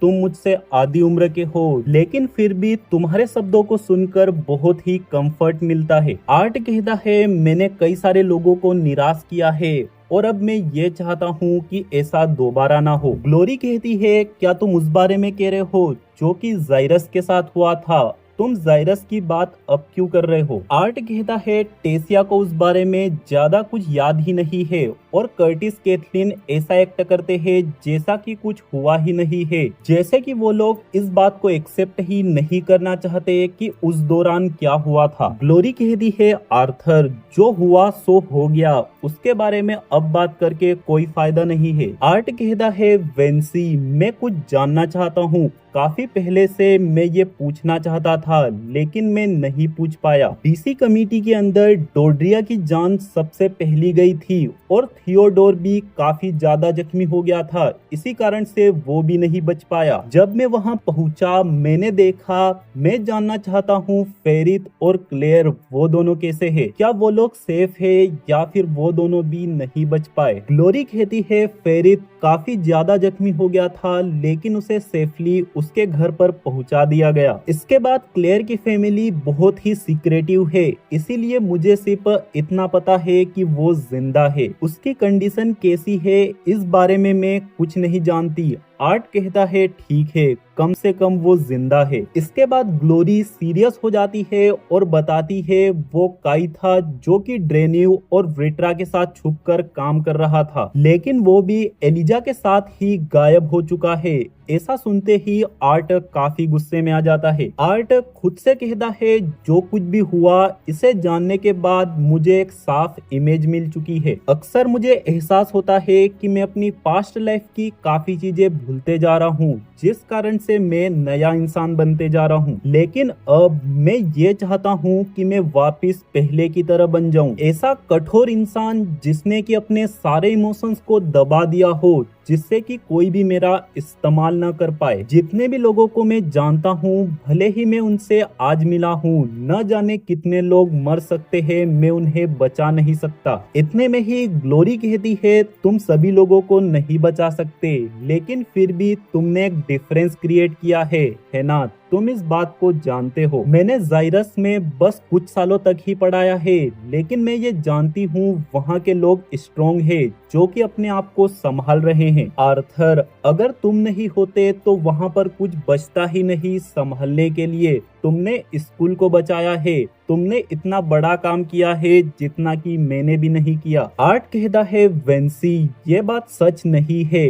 ग्लोरी कहती है नहीं, मैंने तुम्हें भी निराश किया है। उस वक्त भी जब तुम विडो स्क्रिप्ट में नीचे गिर गए थे, मैं तुम्हारी मदद नहीं कर पाई। मुझे ये बिल्कुल भी नहीं पता था कि मैं अपने स्टूडेंट्स को क्या जवाब दूंगी। मुझे तो लगा कि लेकिन फिर भी तुम वहाँ से वापस लौट आए। फिर इसके बाद जाइरस एकेडमी के अंदर जो आग मैंने तुम्हारे अंदर देखी थी, वो किसी भी ताकत से कहीं ज्यादा थी। मुझे अपने सोल्जर्स के लिए ताकतवर होना चाहिए, लेकिन फिर भी मुझे डर लग रहा है। ऐसा सुनकर आर्ट सिल्वी से कहता है आज रात के लिए यहाँ पर निगरानी रखने के लिए। सिल्वी अपने आप को बड़ा कर लेती है और ऊपर चली जाती है यहाँ पर पेट्रोलिंग करने के लिए। आर्ट ग्लोरी से कहता है चलो मेरे साथ, रात काफी बची हुई है और सोल्जर्स एंजॉय कर रहे हैं। उन लोगों के सुपीरियर्स होने के हिसाब से अपन को उन्हें ज्वाइन करना चाहिए। इसी के साथ अगले सीन में अपन देखते हैं डायरेक्ट सुबह हो जाती है, जहां पर आर्ट सो रखा होता है और ग्लोरी आर्ट को जगा रही है। इन दोनों को कैप्टन ओडिर से मिलना है, इसी कारण से ग्लोरी आर्ट को बहुत सारा सामान दे देती है पढ़ने के लिए। आर्ट कह रहा होता है आखिर इतनी जल्दी मैं इतना कैसे पढ़ सकता हूँ, और इतने में ही भाई साहब आर्ट के पीछे सिल्वी आ जाती है। सिल्वी बताती है कल रात को मैंने काफी दूर तक देखा, लेकिन फॉग के कारण से कोई भी एनिमी शिप नहीं दिखाई दी। इसी के साथ ये दोनों बाहर चले जाते हैं अपने आप को फ्रेश करने के लिए, जहां पर इन दोनों को केड्री और जोना दिखाई देते हैं। ये दोनों आर्ट को देखते के साथ ही आर्ट को सैल्यूट करने लग जाते हैं। आखिर अपना लोंडा एक लांस जो है। इसी के साथ आर्ट अगले सीन में ग्लोरी के टेंट में चला जाता है, जहां पर वो मिलता है कैप्टन ओडिर से। ग्लोरी कहती है इनका नाम जेनरस ओडिर है, जो कि 2nd डिवीजन के कैप्टन है। आर्ट इस बंदे से हाथ मिलाते हुए कहता है आपसे मिलकर खुशी हुई। ओडिर कहता है खुशी की बात मेरे लिए है, और तुरंत अपना मुंह मोड़कर ग्लोरी से कहता है मेरी डिवीजन क्लिफ के पास खड़ी है और अपने सोल्जर्स को इकट्ठा करने से पहले नॉलेज ले लेना ज्यादा बेटर होगा। ग्लोरी कहती है मैं एग्री हूँ, और जनरल लेवाइन जो आपने सोचा है अटैक के दौरान फोर्सेस को बांटना, क्या ये सही रहेगा? ऐसा सुनते ही ओडिर कहता है बांटने की क्या जरूरत है, अटैक के दौरान सारे सोल्जर्स साथ रहेंगे तो बेस्ट होगा। सभी को ही एक साथ कोस्ट बॉर्डर पर तैनात करना सही रहेगा। ग्लोरी कहती है कैप्टन ओडिर, जनरल लेवाइन को भी भरोसे के साथ कहा गया है अपने डिविजन्स के ऊपर ध्यान रखने के लिए। ओडिर कहता है जनरल लेवाइन इस बात के लिए रिस्पॉन्सिबल है कि अटैक के दौरान अपने डिविजन्स तैयार रहे, लेकिन इन्हें भी इस बात की जानकारी होनी चाहिए कि अपन कैप्टन्स अपने डिविजन्स का सबसे ज्यादा नॉलेज रखते हैं। यह सब सुनकर सिल्वी आर्ट से कहती है मुझे इसे चाटा मारने का मन कर रहा है। दोस्तों अपन लोगों को ये क्या दिखाया जा रहा है, मतलब इस सीरीज के अंदर अभी तक एक भी एल्फ खराब नहीं दिखाया गया है, लेकिन ये बंदा खराब लग रहा है। आर्ट कहता है ऐसा लगता है मेरी यहाँ पर जरूरत नहीं है, इसीलिए मैं बाहर जाकर खाने को देखता हूँ। ग्लोरी कहती है क्या ऐसा कुछ भी नहीं है जो कि आप अपनी साइड से ऐड कराना चाहते हो? आर्ट कहता है अगर आप मेरी बात जानना चाहते हैं तो अपनी पूरी फोर्स को एक जगह पर इकट्ठा करना बिल्कुल भी सही मूव नहीं है। इतने में ही ओडिर चिल्लाकर कहता है अपन लोग लास्ट डिफेंस है वेस्टर्न साइड पर, अगर दुश्मन वेस्टर्न साइड के समुद्र से हमला नहीं करेंगे तो फिर कहां से करेंगे जनरल? ओडिर की ऐसी हरकत देखकर आर्ट सीरियस होकर कहता है कैप्टन, मैं यहाँ पर अच्छे से बिहेव करने की कोशिश कर रहा हूँ। कमांडर वीरियन ने मुझसे कहा है यहाँ का ध्यान रखने के लिए, जो कि मैं कर रहा हूँ। मैं आपको सजेस्ट करता हूँ, मेरी इस अच्छाई के कारण से आप अपने आप को कंफ्यूज मत कीजिए। क्या आपको समझ में आया? ओडिर कहता है ठीक है, मैं समझ गया। आर्ट यहाँ से जाते हुए कहता है मेरा कोई भी इरादा नहीं है आप दोनों की डिविजन्स को कमांड देने का, इसीलिए इस काम को आप ही संभालिए। जैसे ही आर्ट इतना कहता है और बाहर निकलता है, भाई साहब अपन लोग देखते हैं ऊपर की साइड किसी का कटा हुआ हाथ। यहाँ पर मौजूद सोल्जर्स ये देखकर घबरा जाते हैं। आर्ट चिल्लाकर कहता है सोल्जर्स लड़ाई के लिए तैयार हो जाओ। और कैप्टन ओडिर, आपने बताया आपकी डिवीजन क्लिफ पर मौजूद है। ऐसा सुनते ही ओडिर क्लिफ की साइड भागने लग जाता है, क्योंकि ये हाथ क्लिफ वाले सोल्जर्स का ही है। लेकिन इतने में ही आर्ट ओडिर का हाथ पकड़ लेता है। ओडिर चिल्लाकर कहता है छोड़िए मुझे, मेरे सोल्जर्स खतरे में है बिना उनके लीडर के। आर्ट भी चिल्लाकर कहता है कैप्टन, अगर आप अकेले जाएंगे और मारे जाएंगे तो आपके सोल्जर्स की कंडीशन और भी ज्यादा बेकार हो जाएगी। ओडिर कहता है क्या आप ये कह रहे हैं कि मैं अपने सोल्जर्स को अकेले ही फाइट करने दूं? आर्ट कहता है मैं ये सजेस्ट कर रहा हूँ लापरवाही के साथ वहां जाने से अच्छा आप कैप्टन ग्लोरी की टीम के साथ लड़िए, जिससे कि आपके सोल्जर्स की मदद की जा सकती है। इस डिवीजन के सारे ही सोल्जर्स पहले से ही फॉर्मेशन में है। आर्ट के ऐसा कहते ही ये बंदा आर्ट का हाथ झटक देता है और आगे बढ़ जाता है। तभी आर्ट ग्लोरी के सोल्जर्स को देखता है। ग्लोरी ने यहाँ पर एक बड़े ग्रुप की बजाय कई सारी छोटी छोटी यूनिट्स तैयार कर दी है। जितने भी स्पेशल एबिलिटी वाले सोल्जर्स है उन सभी को ही सारी यूनिट्स में बैलेंस रखा गया है। जितने भी फुट सोल्जर्स है ये आगे की साइड पर तैनात है, ताकि ये लोग ज्यादा से ज्यादा डैमेज को संभाल सके। और हर एक यूनिट के जितने भी हेड सोल्जर्स है उन्हें फुट सोल्जर्स के पीछे रखा गया है, ताकि वो डायरेक्ट ऑर्डर्स दे सके। इसके अलावा भले ही हम डार्वा किंगडम की बॉर्डर के पास है, लेकिन ऐसा लगता है किसी मानाबिस्ट का हमला हुआ है, या फिर ये अटैक किन्हीं लुटेरों का भी हो सकता है। ऐसा भी हो सकता है कि ये हमला ऐसे किसी ग्रुप ने किया हो जो कि एलेक्रिया के खिलाफ वॉर को नहीं होने देना चाहते। लेकिन इन सब बातों के बावजूद भी मुझे ऐसा फील हो रहा है कि हो सकता है वहाँ पर कुछ न कुछ और चल रहा है। आर्ट एस्टेरा को कुछ सोल्जर्स के साथ यहीं पर छोड़ देता है कैंप का ध्यान रखने के लिए। आर्ट कहता है सिल्वी अपने आप को तैयार कर लो। सिल्वी कहती है क्या ये जल्दबाजी नहीं हो जाएगी कि मैं सभी लोगों के सामने आ रही हूँ? आर्ट कहता है ये एक इमरजेंसी है और अपन लोगों को थोड़ा ज्यादा ऊपर रहना होगा, जिससे कि अपन बर्ड्स के साथ घुल मिल जाएंगे। इतने में ही सिल्वी ट्रांसफॉर्म हो जाती है और ये दोनों तेजी से क्लिफ के ऊपर की साइड बढ़ने लग जाते हैं। नीचे वाले सोल्जर्स और एस्टेरा सिल्वी को देखते ही बहुत ही हैरान हो जाते हैं। सिल्वी कहती है तुम्हें पता होना चाहिए कि मैं तुम्हारी लिमिटेड ही मदद कर सकती हूँ। आर्ट कहता है क्या तुम असुरास की ट्रीटी की बात कर रही हो? सिल्वी कहती है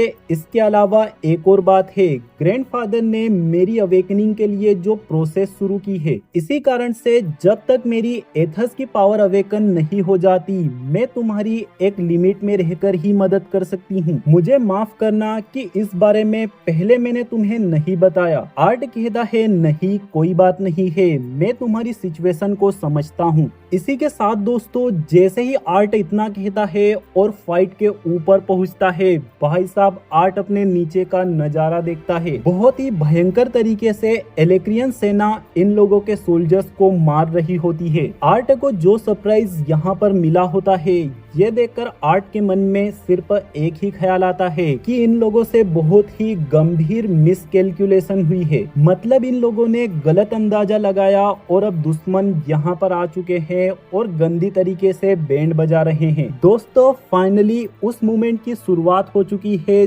जिस मोमेंट का अपन काफी लंबे समय से इंतजार कर रहे हैं। बस दोस्तों यही नजारा देखने की तो ख्वाहिश थी। अब आर्ट और सिल्वी इन लोगों से लड़ने वाले हैं। पता नहीं दोस्तों किस मोमेंट पर क्या देखने को मिल जाए, लेकिन मेरे ख्याल से अब इस सीरीज का मजा शुरू हो गया है। अगला वीडियो बहुत ही जल्द आने वाला है, इसीलिए सारे भाई लोग वीडियो को लाइक करके चैनल को सब्सक्राइब करना और बेल आइकन को ऑल पे सिलेक्ट कर देना। मिलते हैं बहुत ही जल्द आर्ट की बैटल वाले वीडियो में कल के दिन। तब तक के लिए bye bye, sayonara, peace out.